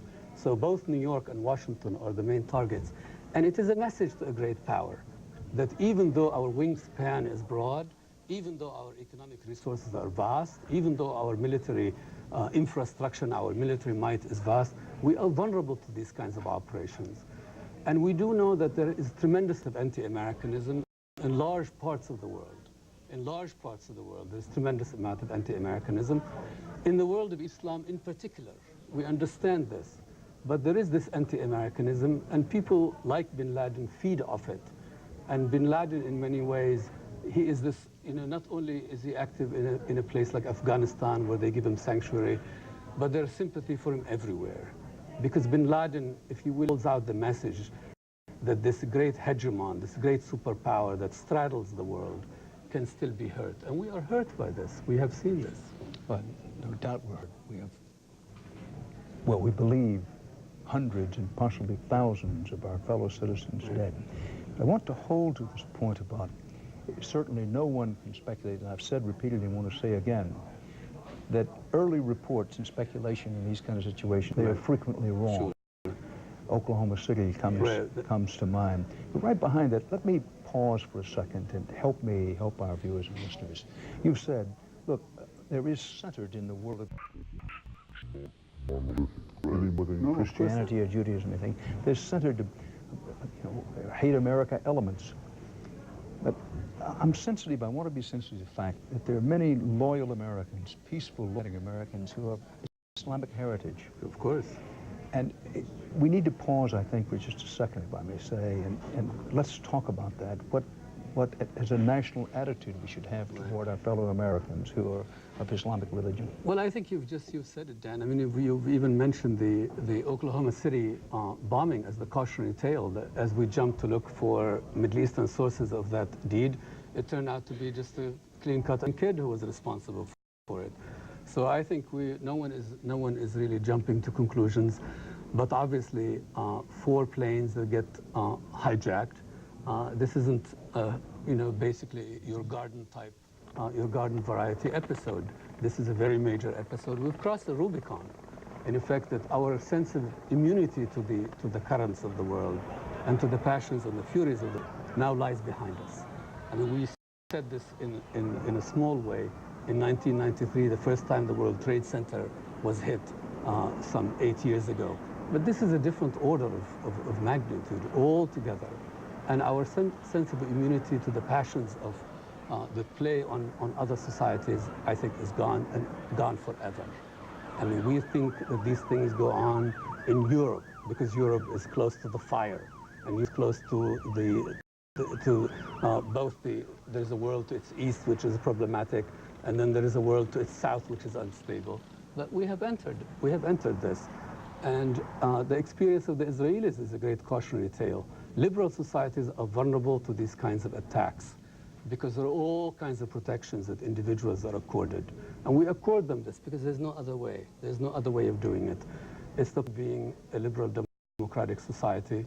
It's the price we pay for power. Power begets nemesis in the world. So we sit astride the world, but in effect we pay the price of this ascendancy, the price of this kind of power. And we have this sense of innocence. We carry it with us. And we are innocent of these kinds of furies and these kinds of passions. But obviously, bin Laden doesn't think we're innocent. He thinks that we support the House of Saud, which he himself is a Saudi citizen and would like to overthrow the House of Saud. In Saudi Arabia. Exactly. And bin Laden thinks that we are implicated in what Israel is doing. And bin Laden thinks that we represent secularism when he would like to see a theocratic world in the Islamic world. And so the bin Ladens, their main threat in many ways is to the poor Islamic world that they have wrecked and ruined. And we are visited by these kinds of today. As we look at these pictures, these horrifying pictures, some of them live, some of them on videotape today. Yes.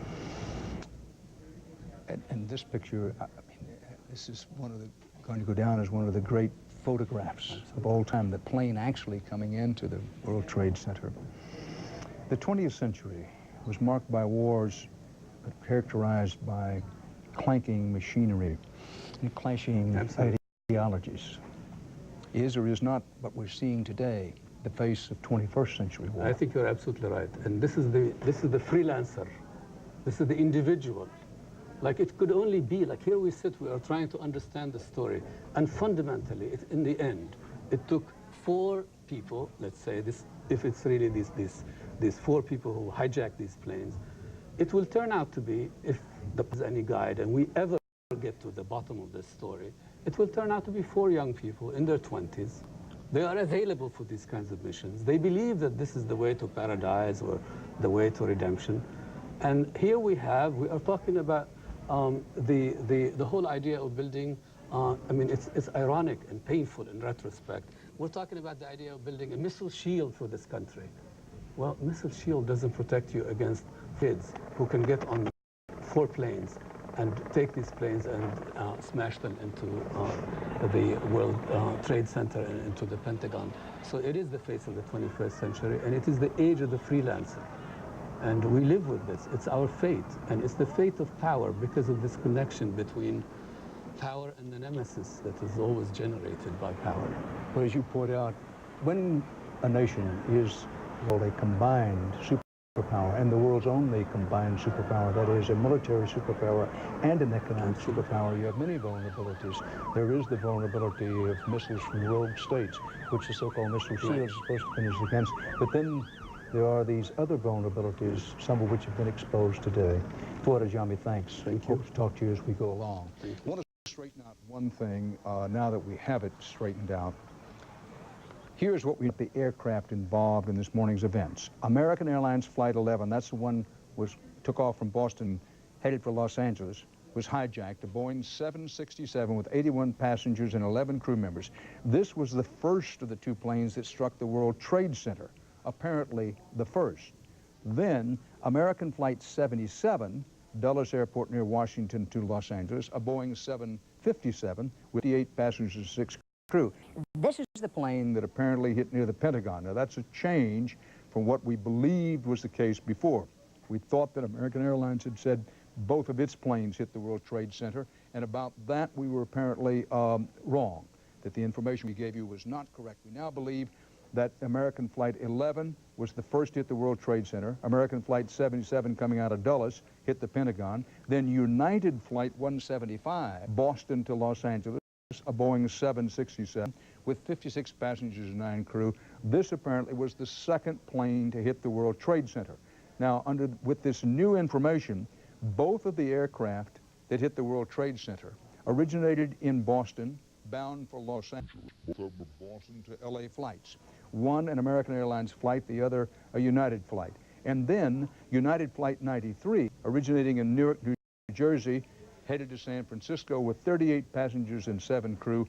This is the plane that apparently went down in Somerset County in western Pennsylvania, about 80 miles from Pittsburgh. Those are the 4 planes that we know of that were hijacked today. 3 of them plunged by suicide. People who commanded the hijacking operation into 2 at the World Trade Center, 1 at the Pentagon. We go to Mika Brzezinski in downtown New York. Mika. Well, Dan, behind the fire trucks and the smoke and all the confusion that is now 10 blocks behind me, right down the West Side Highway here, is a horrendous and unimaginable mystery. Who made it out alive? The trade towers have vanished, and in their place, an ominous, slow-moving plume of smoke. Evacuations were so quick from the scene, from schools and buildings and apartments. There was no cell phone service at all, added to the confusion, and there's so little information coming about it out of the scene about the injured and the dead that people are literally lining up on the West Side Highway, waiting and watching. That is all they can do. Now, we know of terrorist acts throughout your reporting in other parts of the country, but it's safe to say most people here can barely deal with it right here in New York City. I'm joined by 2 guys here, Michael and Christopher, and they actually saw much of this disaster unfold before their eyes. First of all, Christopher, where were you?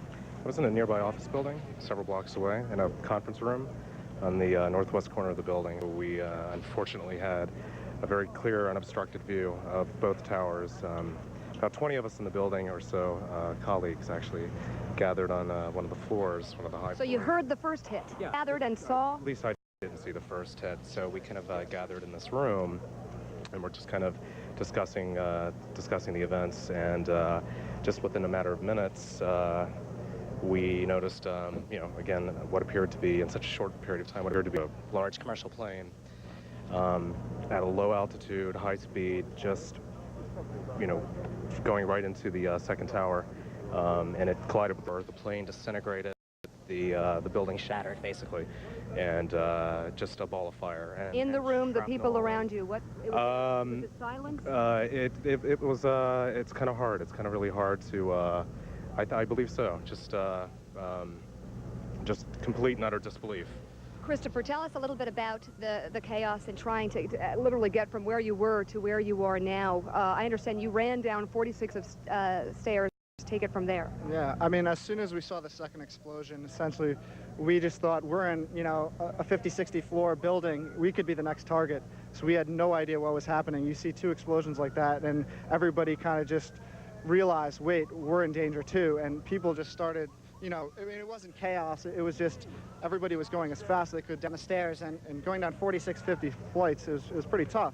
We get out, and then all of a sudden you see just this fireball coming out of the towers. And it was just a surreal experience. Yeah, Bedlam. And the blasts, of course, Dan, as we know, there was 1, 2, and then 3 as the towers collapsed. And one security expert from inside the financial center said literally hundreds of people from beyond the police line were covered by the falling debris and the building itself. Dan. Mika Brzezinski. Well, Lord. President Bush, having started the day in Florida, made a short statement there, calling this an apparent terrorist attack. Then he flew to made another videotape statement there, somewhat longer in both statements, assuring Americans that their government was continuing to function and that those responsible for this would be found and be held accountable, and asking for the prayers and families most directly affected by today's tragedies. Then the president flew on to Nebraska, Offutt Air Force Base in Nebraska, where he was last reported to be receiving, quote, a briefing on the situation. And at that particular Air Force Base in Nebraska are the DEFCON planes, which are aircraft outfitted particularly to carry presidents aloft in catastrophic situations. Now that President Bush is going to go on a DEFCON plane, so far as we know, he plans to continue to fly on Air Force One. But where he will go, where he'll wind up, we do not know. He did not go back to Washington as he said he was going to do out of Florida. More about that as we go later on. Now we're approaching the half-hour mark. Every half hour, an hour, we try to recapitulate what we know, what we don't know, bring you up to date on the situation. Do that in a very few moments. But let me point out a couple of things before doing that. First of all, hospitals continue to be absolutely inundated with the wounded from today's events in and around the World Trade Center. Some patients have been taken to outlying hospitals, suburban hospitals outside the city.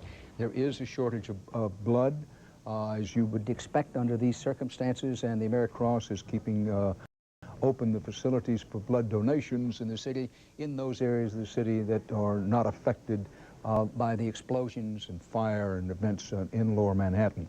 So those blood donation centers are open. The FAA says that air traffic, which has been grounded in the country in an unprecedented act since early this morning, that tomorrow noon is the earliest the FAA intends to have air transport authorized again. Overseas flights headed for this country were ordered to either U-turn or to find landing places outside the United States. NATO was holding what was described as an emergency meeting, which was due to begin about a half hour ago. A senior official is expected to brief shortly at the headquarters in Washington. We will, of course, be monitoring, probably carry it live for you. Also at the Pentagon, where there's been very little information about the extent of damage today, understandably little information. The Defense Department wanting to give out as few details as possible, but there has been damage at the Pentagon. There have been some fatalities there. The Defense Department confirmed that several hours ago, and some injured. But we'll also be receiving a Pentagon briefing somewhere along the line this noon.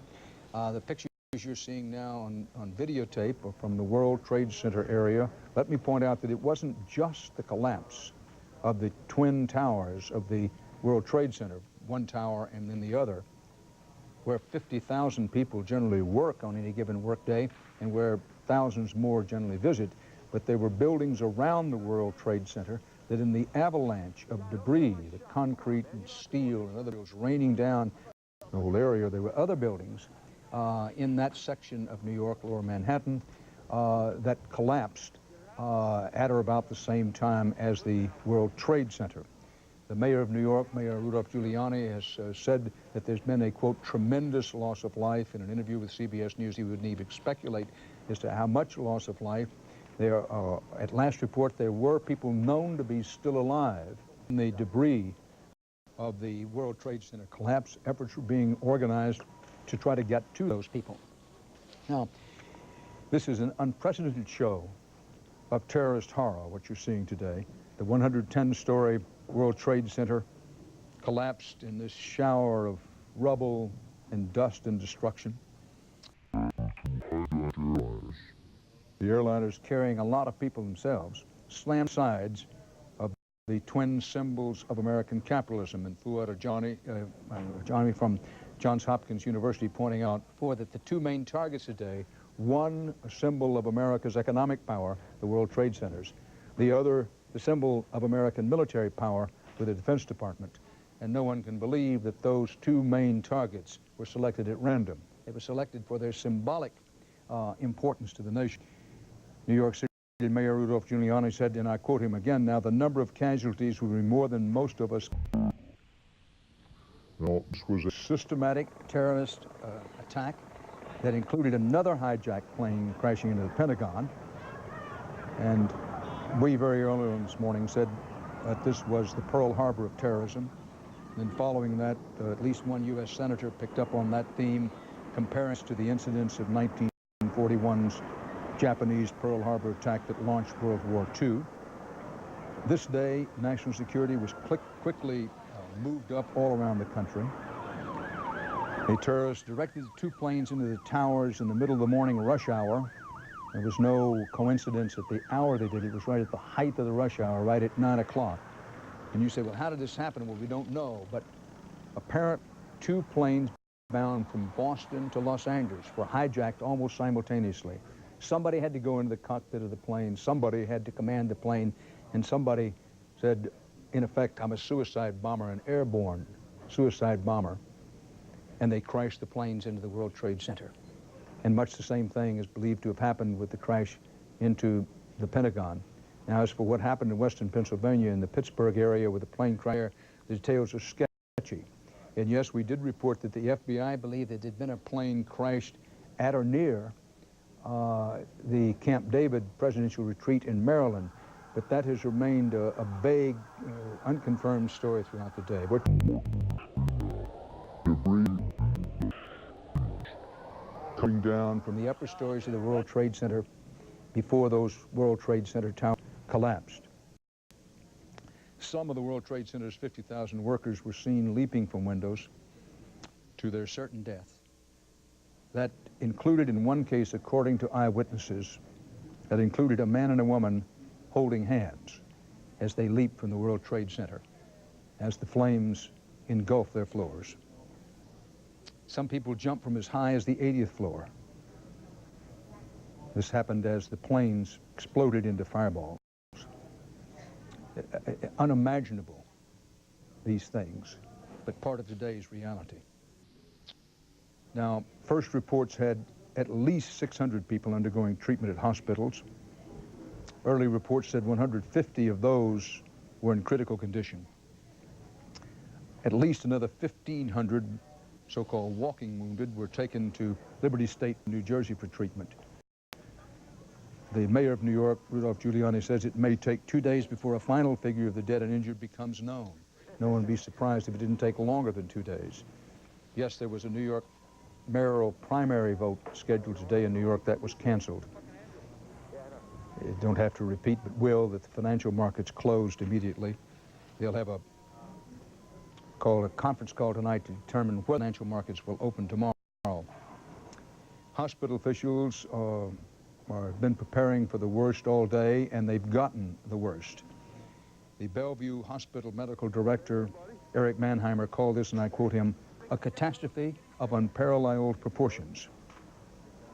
Now, speculation, and please mark the word, italicize the word speculation about the attack, rather quickly focused on terrorist fugitive Osama bin Laden, who was deported in Afghanistan.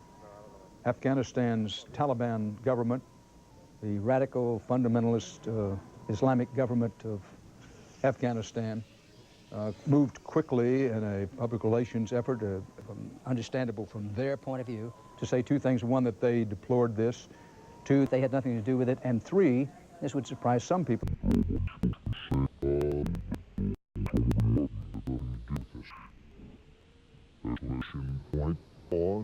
That's what they said. And again, we want to come back to nothing but speculation so far. And we pointed out before, and we will point out again, that there are high-level intelligence people in this country and around the world who believe the United States have made a mistake by always attributing almost every terrorist act to Osama bin Laden. A school of thought that says we've built him up much larger than he is. I'm not subscribing or not subscribing to that point of view, simply pointing out that there is a point of view, a belief that but it's way too early to make any conclusions about that. It's just simply to note that speculation centers around Osama bin Laden, as it has in almost every other case of terrorism over the last 8 years. Although it's true that a lot of people in the United States never heard of Osama bin Laden before the explosions at the U.S. embassies in Eastern Africa in 1998 and the ensuing directed targets in Sudan and Afghanistan. Before that, Osama bin Laden, he was known in intelligence circles and certainly known in the Middle East and around Afghanistan, but was not all that well known in the United States. A high-ranking federal law enforcement official has told our Washington Bureau that no one has been ruled out, but our initial feeling is that this is the work of bin Laden. That government official spoke only on the condition of anonymity. Chris Yates, a well-known aviation expert at Jane's in London, said, and I quote, only a small handful of terror groups could have pulled off this operation. And he says, and I quote him, I would name at the top of the list Osama bin Laden. In Afghanistan, a spokesman for the Taliban rulers denied that bin Laden had any role. However, a London-based Arab newspaperman said that followers of bin Laden warned 3 weeks ago that they would carry out what he called, and I quote him, a huge and unprecedented attack on U.S. interests. For whatever that may or may not be worth, President Bush ordered a full investigation to what he called hunt down the folks who committed this act. That's a direct quote. Now, American Airlines initially said the Trade Center was hit by 2 of its planes, both hijacked, carrying a total of 156 people, but the airline later said that that was unconfirmed, and now we believe that one American Airlines plane hit one of the World Trade Centers, and then a United Airlines plane hit the other World Trade Center, is what the current belief is. Now, CBS News correspondent and 60 Minutes 2 correspondent Carol Marin is downtown and has a report. Karen? Carol? As I'm making my way toward the Trade Center along the water line, thousands of people were walking towards me, streaming out, almost not talking, trying to get through on cell phones that didn't work. Some of them crying, all of them looking pretty agonized.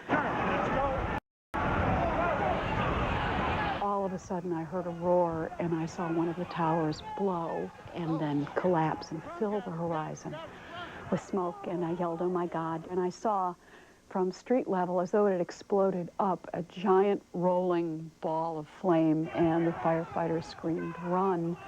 And I turned to run, but I fell, and I felt someone scoop me up, tell me to throw my high heels off, and I was running in my stocking feet with him. And finally, as we ran and ran, he slammed me into a wall and covered my body with his. I could feel his heart beating against my backbone. And I think both of us were sure we were dead, because there was no way you could run fast enough and there was no way to avoid it. But somehow we escaped the flame, which was immediately followed by a storm of debris. We were breathing, it felt like giant particles of plaster, and there was smoke so that if you tried to put your hand out in front of you, you couldn't really see it. It was the thickest, most intense particle and smoke I've ever been in. And somewhere along the line, the firefighter handed me off to a New York police officer.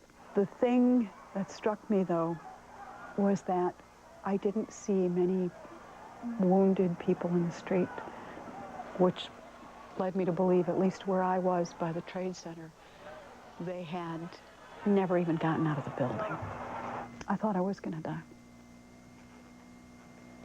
It is as close as I've ever come, a reporter, to thinking I was going to die. Carol Maureen, who was downtown early this morning when this catastrophe hit. I mistakenly said she was down now, which is what I thought, that this was a replay of a videotape interview we did with Carol Maureen earlier in the day. You know, it's impossible not to compare this coordinated air attack, this undeclared act of war, with the attack on Pearl Harbor almost 60 years ago, the Japanese sneak attack on Pearl Harbor, December 7th, 1941. And it's just as clear as can be that December 7th, 1941 will be forever remembered as, in President Franklin Roosevelt's phrase, a day of infamy. But so too will now September 11th, 2001, go down in history as a day of infamy. At this moment, you may want to recall that Pearl Harbor was a disaster that brought the United States of America together and propelled it to victory. A thought to ponder as we go through this afternoon. Now, around the world, there have been some expressions of solidarity with the United States. Tony Blair, the Prime Minister of Great Britain, made an eloquent short talk to that effect earlier in the day. Others among the United States allies in the world of freedom and democracy around the world have expressed similar sentiments. There have been some expressions of celebration. Palestinians on the West Bank were said to shoot their weapons in the air today, what was said to be a celebration. Now, what we're waiting on right now is a briefing at the U.S. Defense Department. A Pentagon briefing is expected to brief shortly, and as mentioned earlier, a senior official of the FBI is also expected to brief very shortly. Admiral Craig Quigley will be briefing at the Pentagon. Now, if you're saying to yourself, well, where is President Bush? The answer is, we don't absolutely know. Last reported to be at the air base in Nebraska, getting a briefing. He had gone there from Barksdale Air Force Base in Louisiana outside Shreveport. He had gone there from being in Florida earlier in the morning. And as we await the beginning of one of these briefings, you're looking at scenes. This is a live picture in Manhattan. Perhaps, well, I think the world's best-known skyline with the Empire State Building off to the mid-left in your screen with that high, well, looks like a stick, little known, that was supposed to be a dirigible landing place high atop the Empire State Building. That's what it was designed to be, but no dirigible was ever able to get in there. And in that place, the Empire State Building, one of the landmarks of our country, recognizable all over the world, this is what the skyline, the New York skyline, looks like today. The World Trade Center's gone, both of them. Yes, devastatingly gone, right to the ground. Both of them crumbled, each after having been hit separately by hijacked American airliners. And we may be able to show you what the New York City skyline looked like before today. You can imagine, if you've seen the postcard pictures, if not all of your life, for a long, long time, that both the World Trade Center buildings, which had become, they really had replaced the Empire State Building as the principal landmark of New York City, both of them are gone.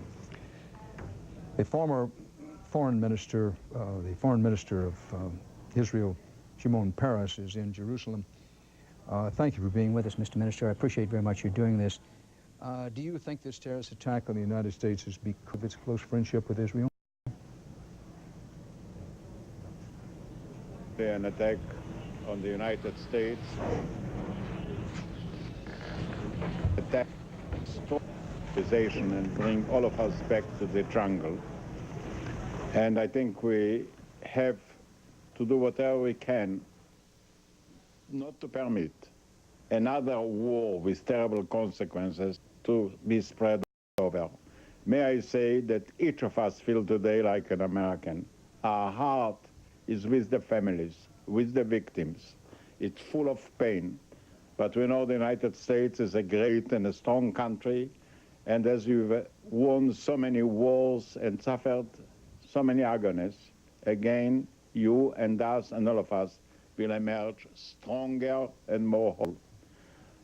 I want to say that we have to draw consequences, all of us. We have had, or we are having armies against enemies that practically do not exist, but we have dangers without strategies and without armies. The most important consequence today is to develop a strategy against terror. It can happen every place, everywhere, and cause untold of damage and victims and blood and tears. And the time came for all of us to get ourselves organized. By the way, we send our own rescue team, which is already on the way to the United States. We shall do whatever we can to stand on the United States, which is leading the world, defending democracy, and enabling all of us to remain as a civilized community. Shimon Peres, you know our country, my country, well.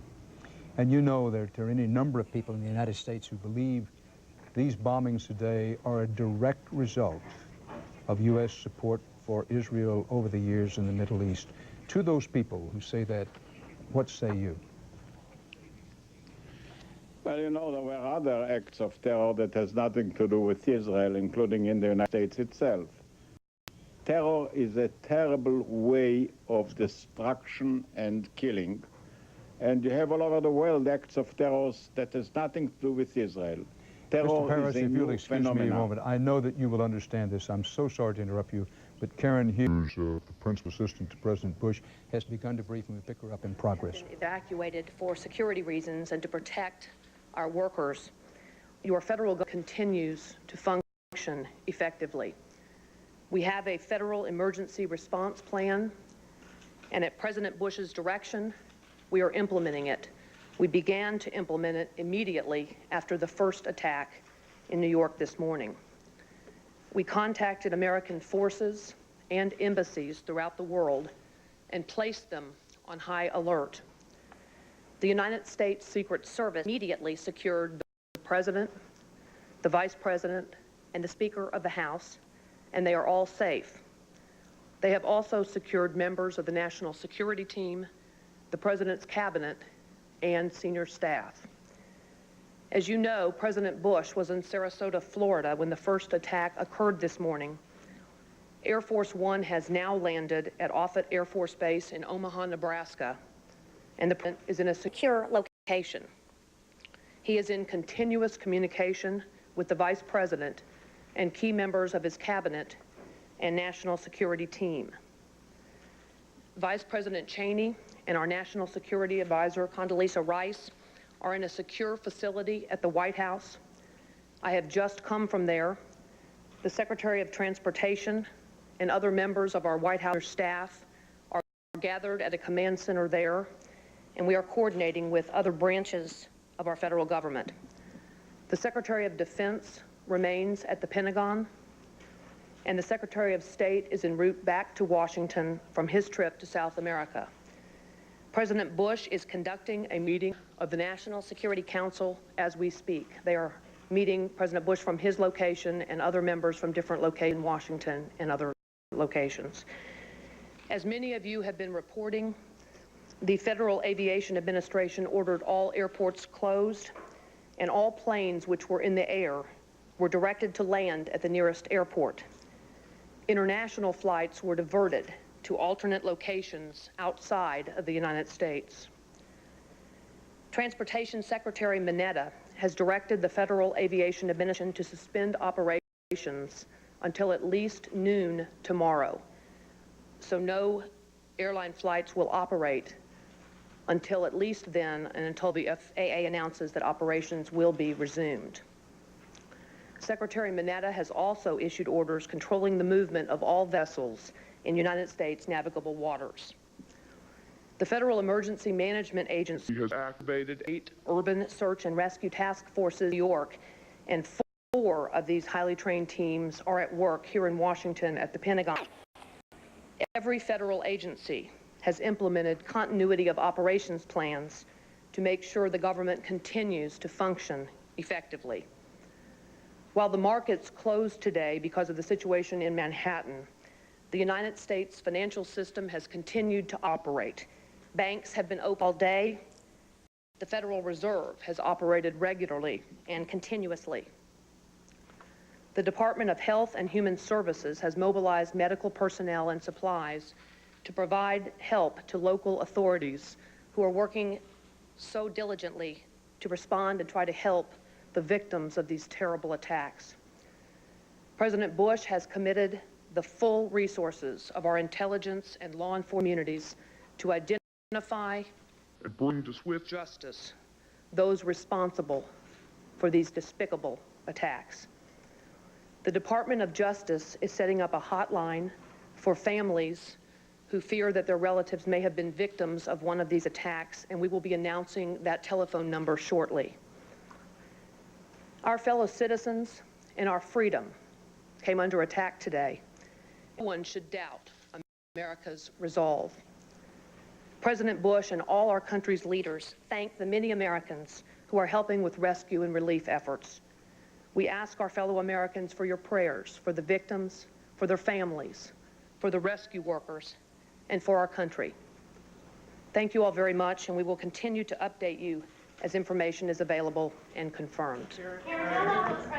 Karen Hughes, people believe, is one of the 2 most influential advisors around President Bush, briefing at FBI headquarters in Washington. Karl Rove, another Texan, transplanted Texan, but Texan being the other widely believed second most important person around President Bush. Karl Rove is believed to be with President Bush. The president was last reported at the Air Force Base in Nebraska, being debriefed there after going first to an Air Force base outside Shreveport, Louisiana, where he made a videotape short talk to the nation. He'd gone there from Florida. The president said in Florida he was going back to Washington. He did not do that. The official reason being that the Secret Service, among others, thought that they, under the circumstances, it would not be the most advisable thing for the president to go back to Washington. But if you look at the map, at least mentally, the president's gone from Florida to Shreveport, Louisiana, to the air base, off the Air Force Base in Nebraska. Where he goes next is anybody's guess. But Karen Hughes just briefed.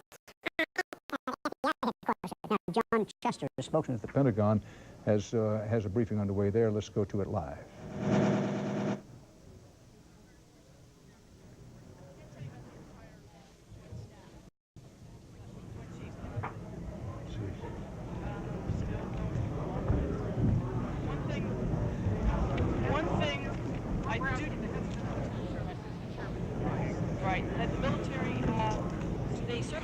Well, we're obviously having some audio difficulties there at the Pentagon. We'll bring you up to date on what they said there. What we know about the Pentagon already is that an apparent hijacked aircraft, a commercial airliner, was crashed into the Pentagon, and actually into, we're told, a helipad right next to the Pentagon.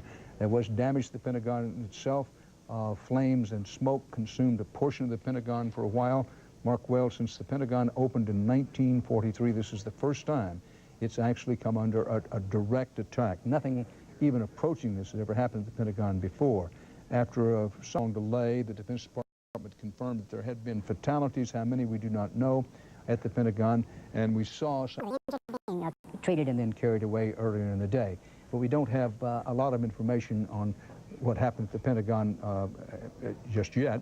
Now I'm told that we now have some audio. Go to the Defense Department to pick up on the briefing. John Chester.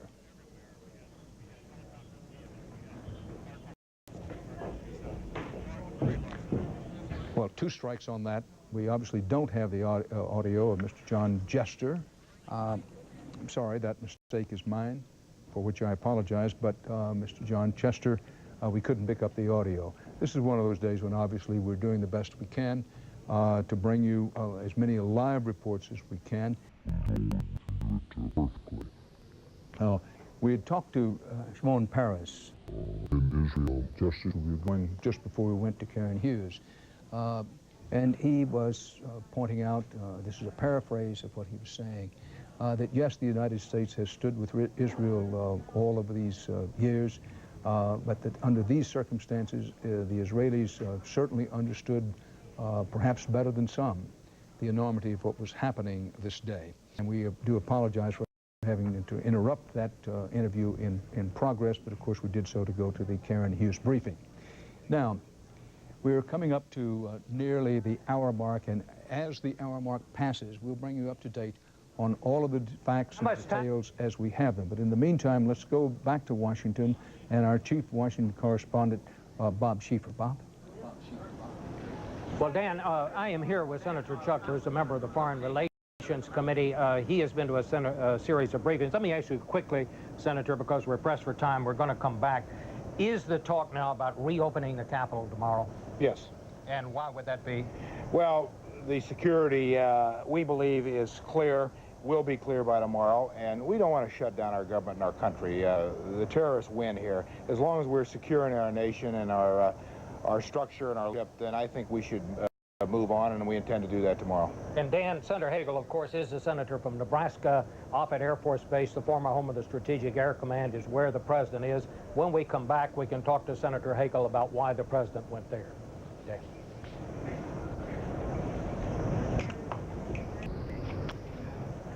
Bob Schieffer in Washington. Bob, on the roof of a building in the far distance, you could still see some of the smoke from the Pentagon. The fire has subsided in the Pentagon, having been put out. The smoke may go on for a number of hours, perhaps even days, depending on how much damage. We don't really know how much damage there was done to the Pentagon. Understandably, the Pentagon is not giving out a lot of information about what the situation is there, it after all being the military heart of U.S. defenses. Now, here in New York, I want to show you what it looks like in Lower Manhattan at the moment. This is now, what, 7 hours after the first aircraft, hijacked commercial airliner, hit the first of the Twin Towers. Great smoke, still. There's been snow water. And on the land for these 7 hours. And this smoke does not show any signs of going away anytime soon. Rescue crews on the ground, this shot taken from up high. Rescue crews on the ground frantically trying to do several things. One, attend to the wounded, some of whom are seen, and two, put out the fires, and then try to search for people still believed to be alive in the rubble and ruin of the World Trade Center. They're organizing efforts to find those people. Some fire and police casualties have been reported. The full extent we do not know. There have been no fatalities reported among fire and police, but make no mistake, there have been at least wounded among the fire and police health. You are watching continuing CBS News coverage of the attack on America.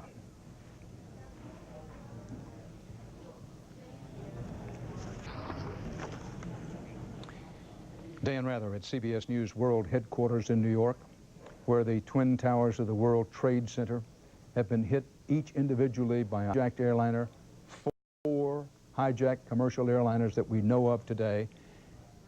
This is an actual photograph of one of the planes flying to one of the towers earlier this morning. The plane goes deep into the tower. Flame spits out the opposite side, followed by these incredible scenes. One of the towers begins to collapse. It looks for a few faint moments like maybe it will just be partially collapsing the tower. But then quickly the realization, it's all going. Down it went.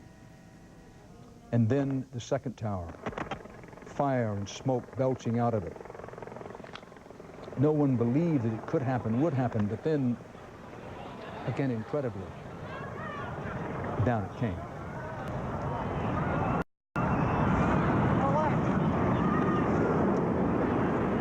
As we said at the time, it looked like a scene from the end of the world. It was the end of the World Trade Center. The most famous skyline in the world, changed in a matter of minutes by horrendous acts of terrorism.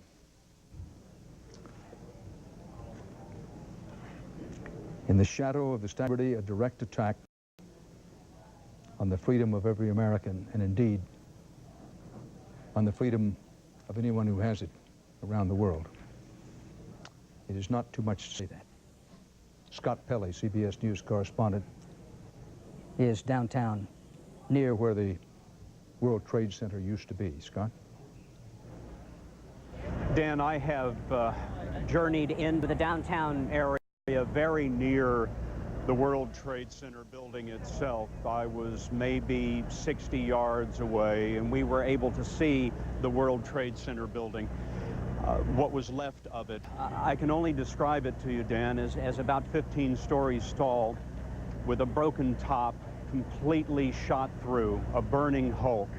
All around it in that neighborhood, the buildings burning. The smoke that you see behind me is coming primarily from a 50 or 60-story tall building that was about half a block from the World Trade Center. That building is deeply involved in flame. There is flame shooting out of the windows. When we were below it just about 30 minutes ago, big panes of glass were popping out of the building and crashing below. Rescue workers really can't get into that area right now because it's much too dangerous.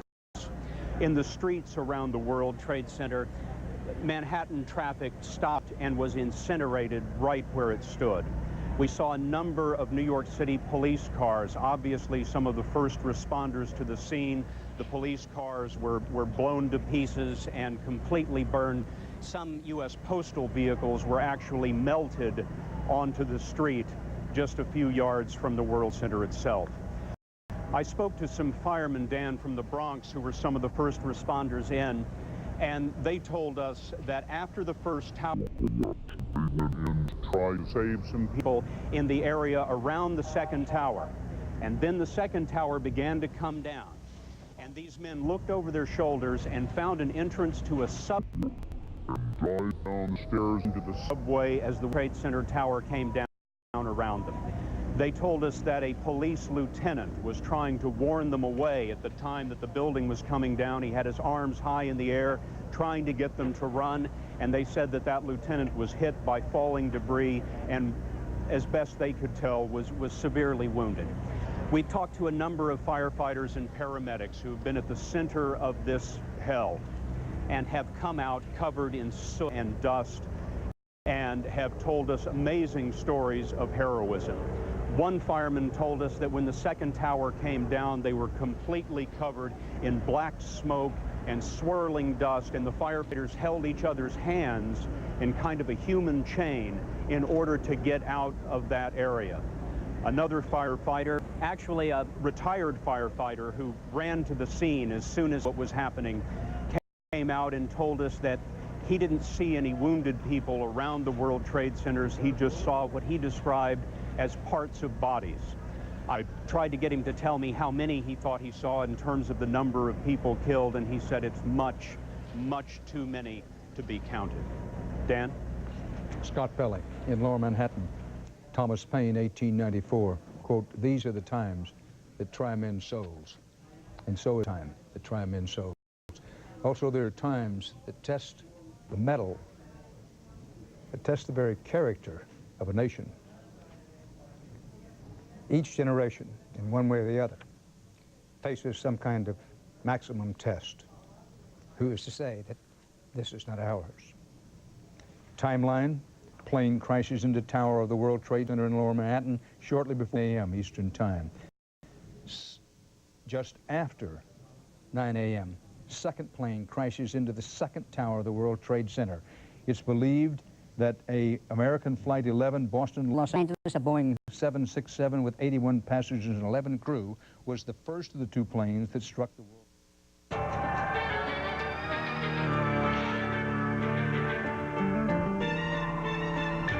Worst terrorist attack in history. First, terrorists crashed 2 airliners into the World Trade Center buildings in New York. Thousands could be dead. We really don't know.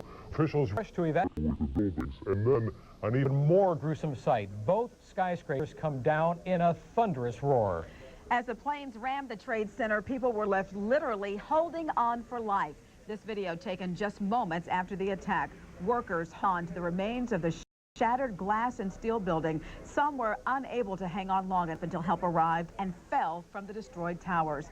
And at any given time, the numbers of people working in the Trade Center towers is 50,000. New York's mayor says it could take several days, maybe even weeks, to determine the number of those killed. Good afternoon, everyone. We have the latest information coming in right now from New York City and also from Washington, D.C. Officers are still patrolling right now, and the Capitol is under a state of emergency, all because of the third attack this morning. Another hijacked plane crashed into the Pentagon, blasting part of the building and setting it on fire. At least 35 people are hurt, some severely, but so far no word on any fatalities. And when the planes crashed and explosions started happening, the world seemed to stop. It sure did. People here in Cleveland stopped what they were doing to watch the graphic and frightening image. As word of the attack spread, people in downtown Cleveland went anywhere they could for any information.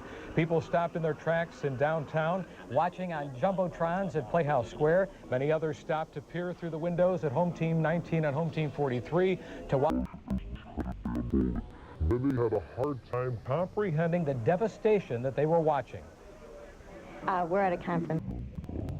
In New York. And I live about a mile away from the Pentagon, so it's just such a catastrophic amount of damage and amount of loss of life, and just the human factor here just can't possibly be measured. And I just pray for all the families that are involved. It's very upsetting.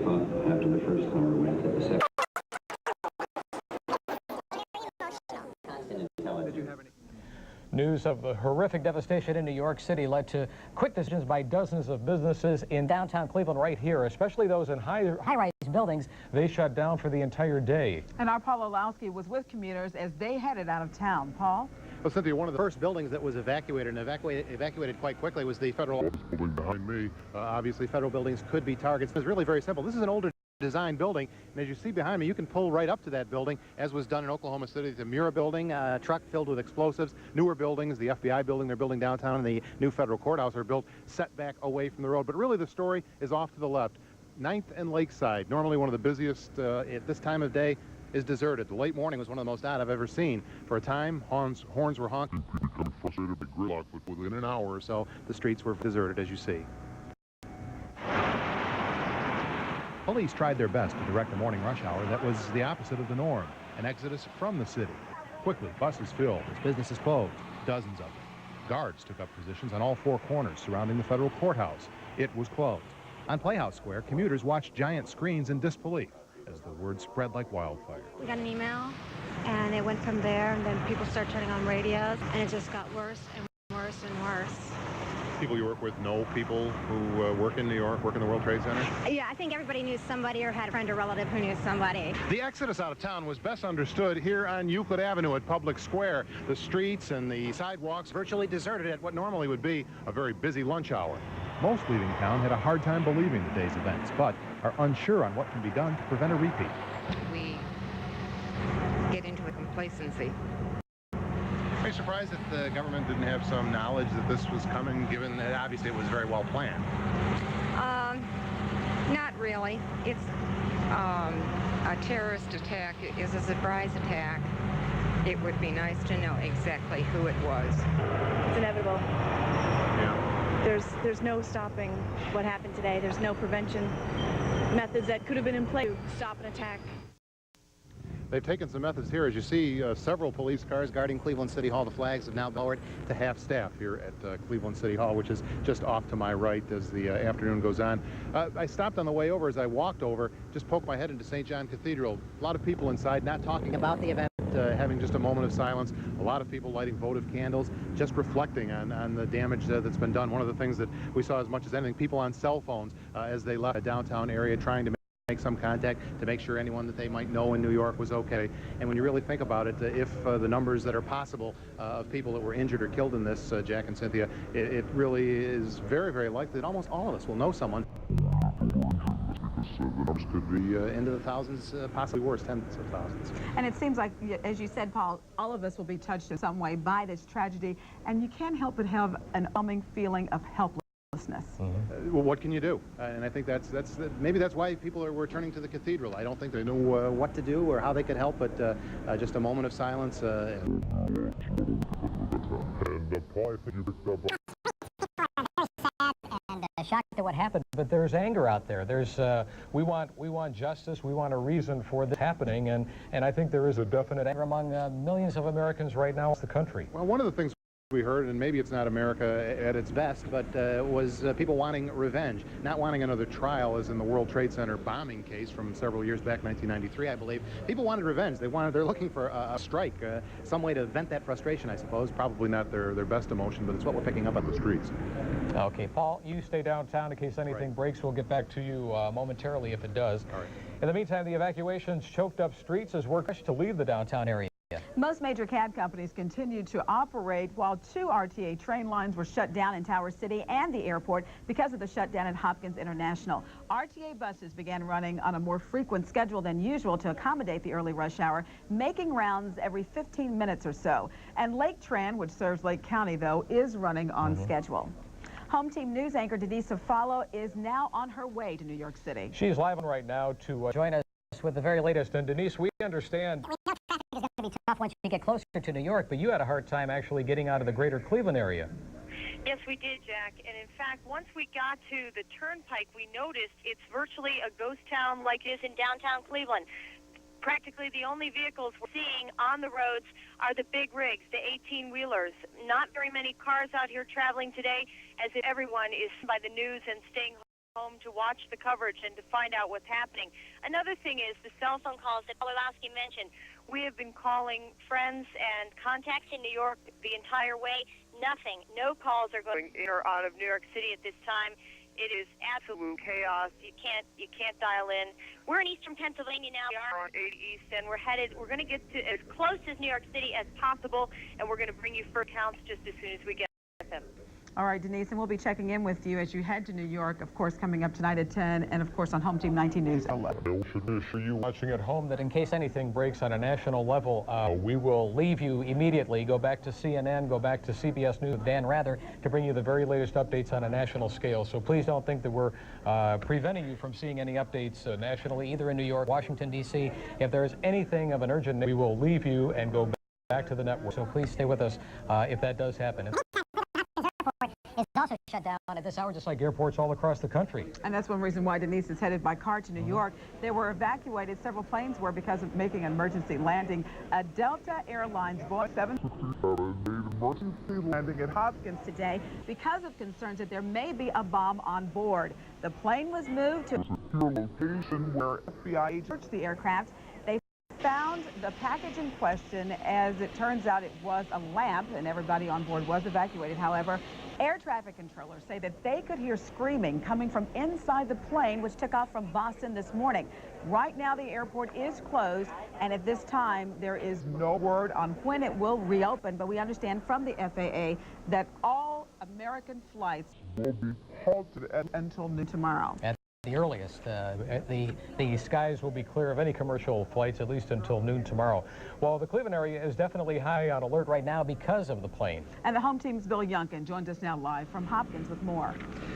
Well, with all the tragedy that's taken place today, I can tell you local FBI agents were taking no chances out here at Hopkins International Airport today.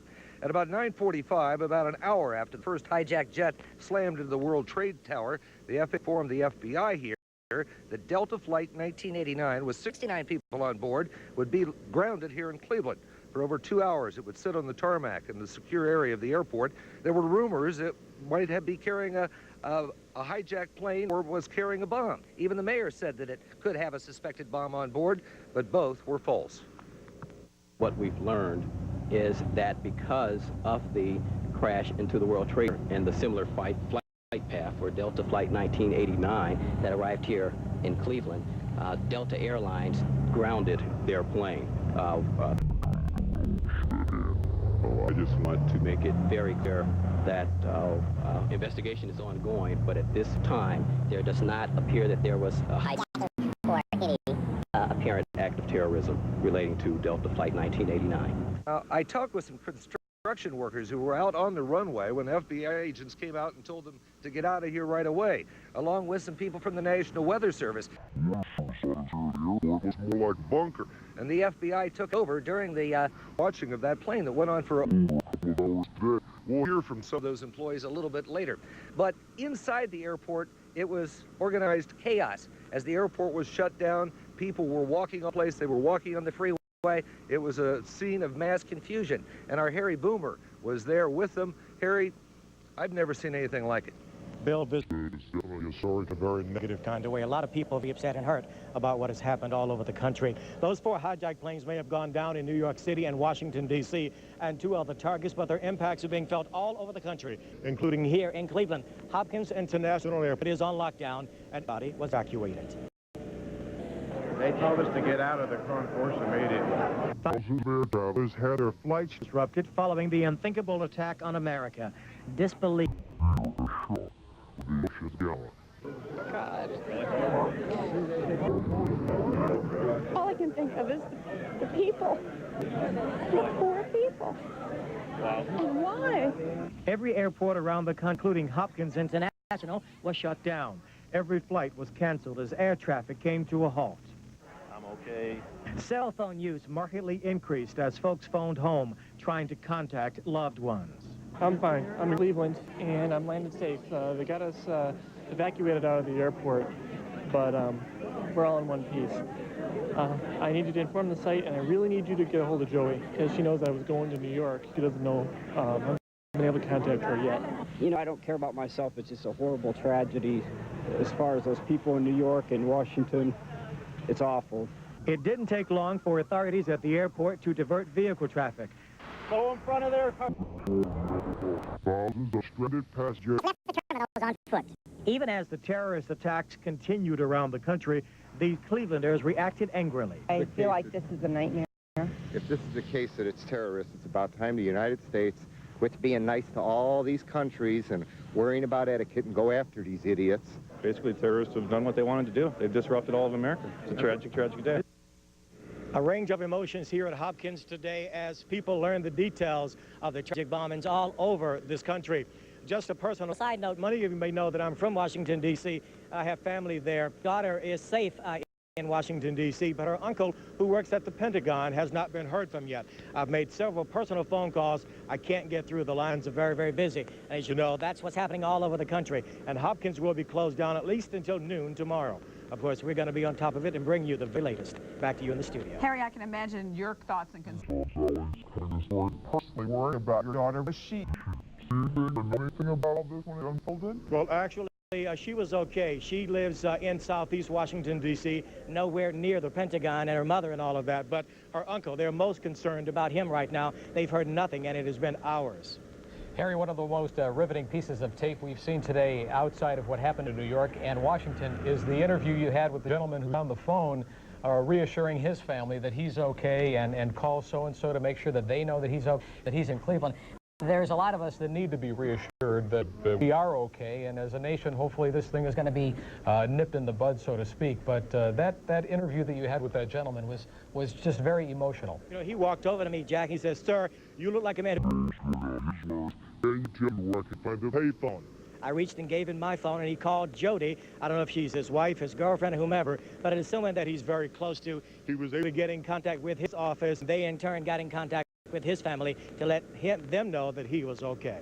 All the people who had to leave the airport, Harry, where did they go? Did they just walk to nearby hotels, or what were their plans? Just about any place they could get to. Many tried to get to hotels. Some cabs tried to get in. The police were not letting anybody in there. They told people, you're going to have to walk to the roadway, call your family. They can pull over to the side and come get you, but they cannot come near the airport. And folks just walked over nearest a hotel. Some caught the shuttles into downtown Cleveland. Any place they could get that could... They found themselves just trying to, like everybody else, glued to the TV sets to find out what's happening.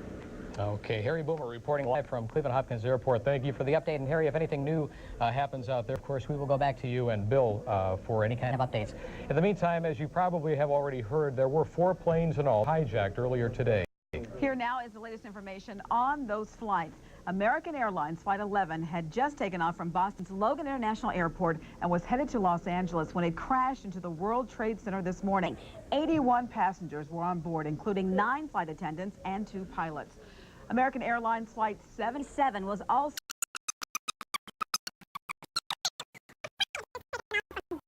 in Washington, D.C. 58 passengers were on board.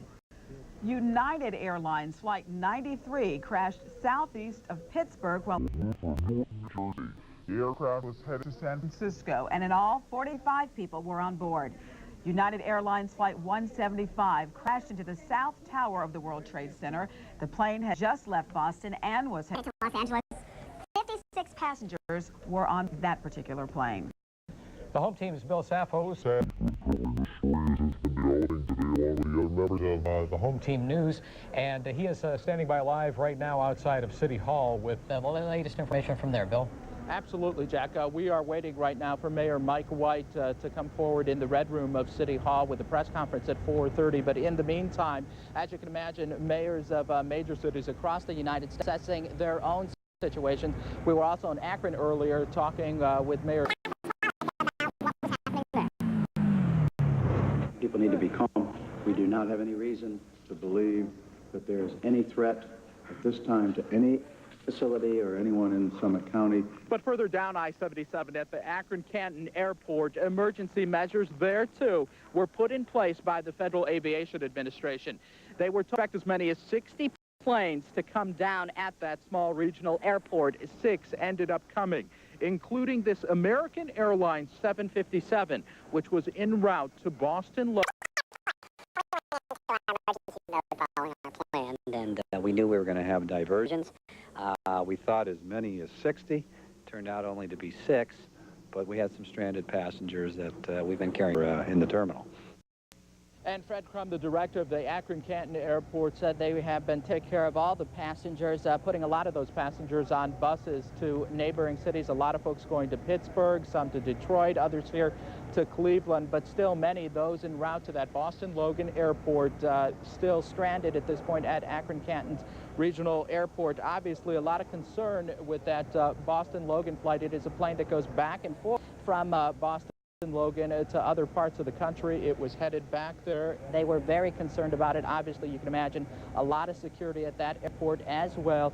Getting back to Mayor Pluskwalik and some things he talked about, he does say that one of the area high schools, Hoban High School, did have a bomb threat, and they went and checked it out. It turned out to be but nevertheless a threat they took very seriously. A few other rumors, he said, around town about threats, but none that substantiated to anything important. Obviously, a lot of buildings shut down there, too. Looks very much like downtown Cleveland, a ghost town. It absolutely okay, is Bill, beginning. thank you. We're going to have to break away right now, but thank you for the update. Well, police got a horrifying call from on board the United Airlines plane that crashed about 80 miles south of Pittsburgh. Again, the crash killed everyone aboard, 45 people in all. And the home team's Ed Gallagher is now via telephone from a rural community. It's called Jennerstown, where that crash took place. Ed? That's right. I just got on a bus and came right up to the crash site. They're bringing media members up, and I can tell you that if you didn't know there was a plane crash today and you didn't see the evidence there, you would call this heaven. We're talking about rolling fields. We're talking about farmhouses, trees, very rural. Instead, what we have now is an area that's roped off, state troopers everywhere, all kinds of emergency vehicles around. And then if you look over the area where the plane actually went down, which is where I'm standing, you still don't really know there was a plane crash, except that there is a huge indentation or a huge hole in the ground now where the plane apparently no-dived, and then it continued on into some trees. In fact, the plane disintegrated to such a great extent, we're told by the Highway Patrol here that there are no recognizable aircraft parts to be seen down there.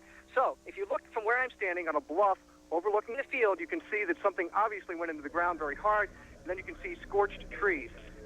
As far as the rest of the area here, people are still talking about that 911 call.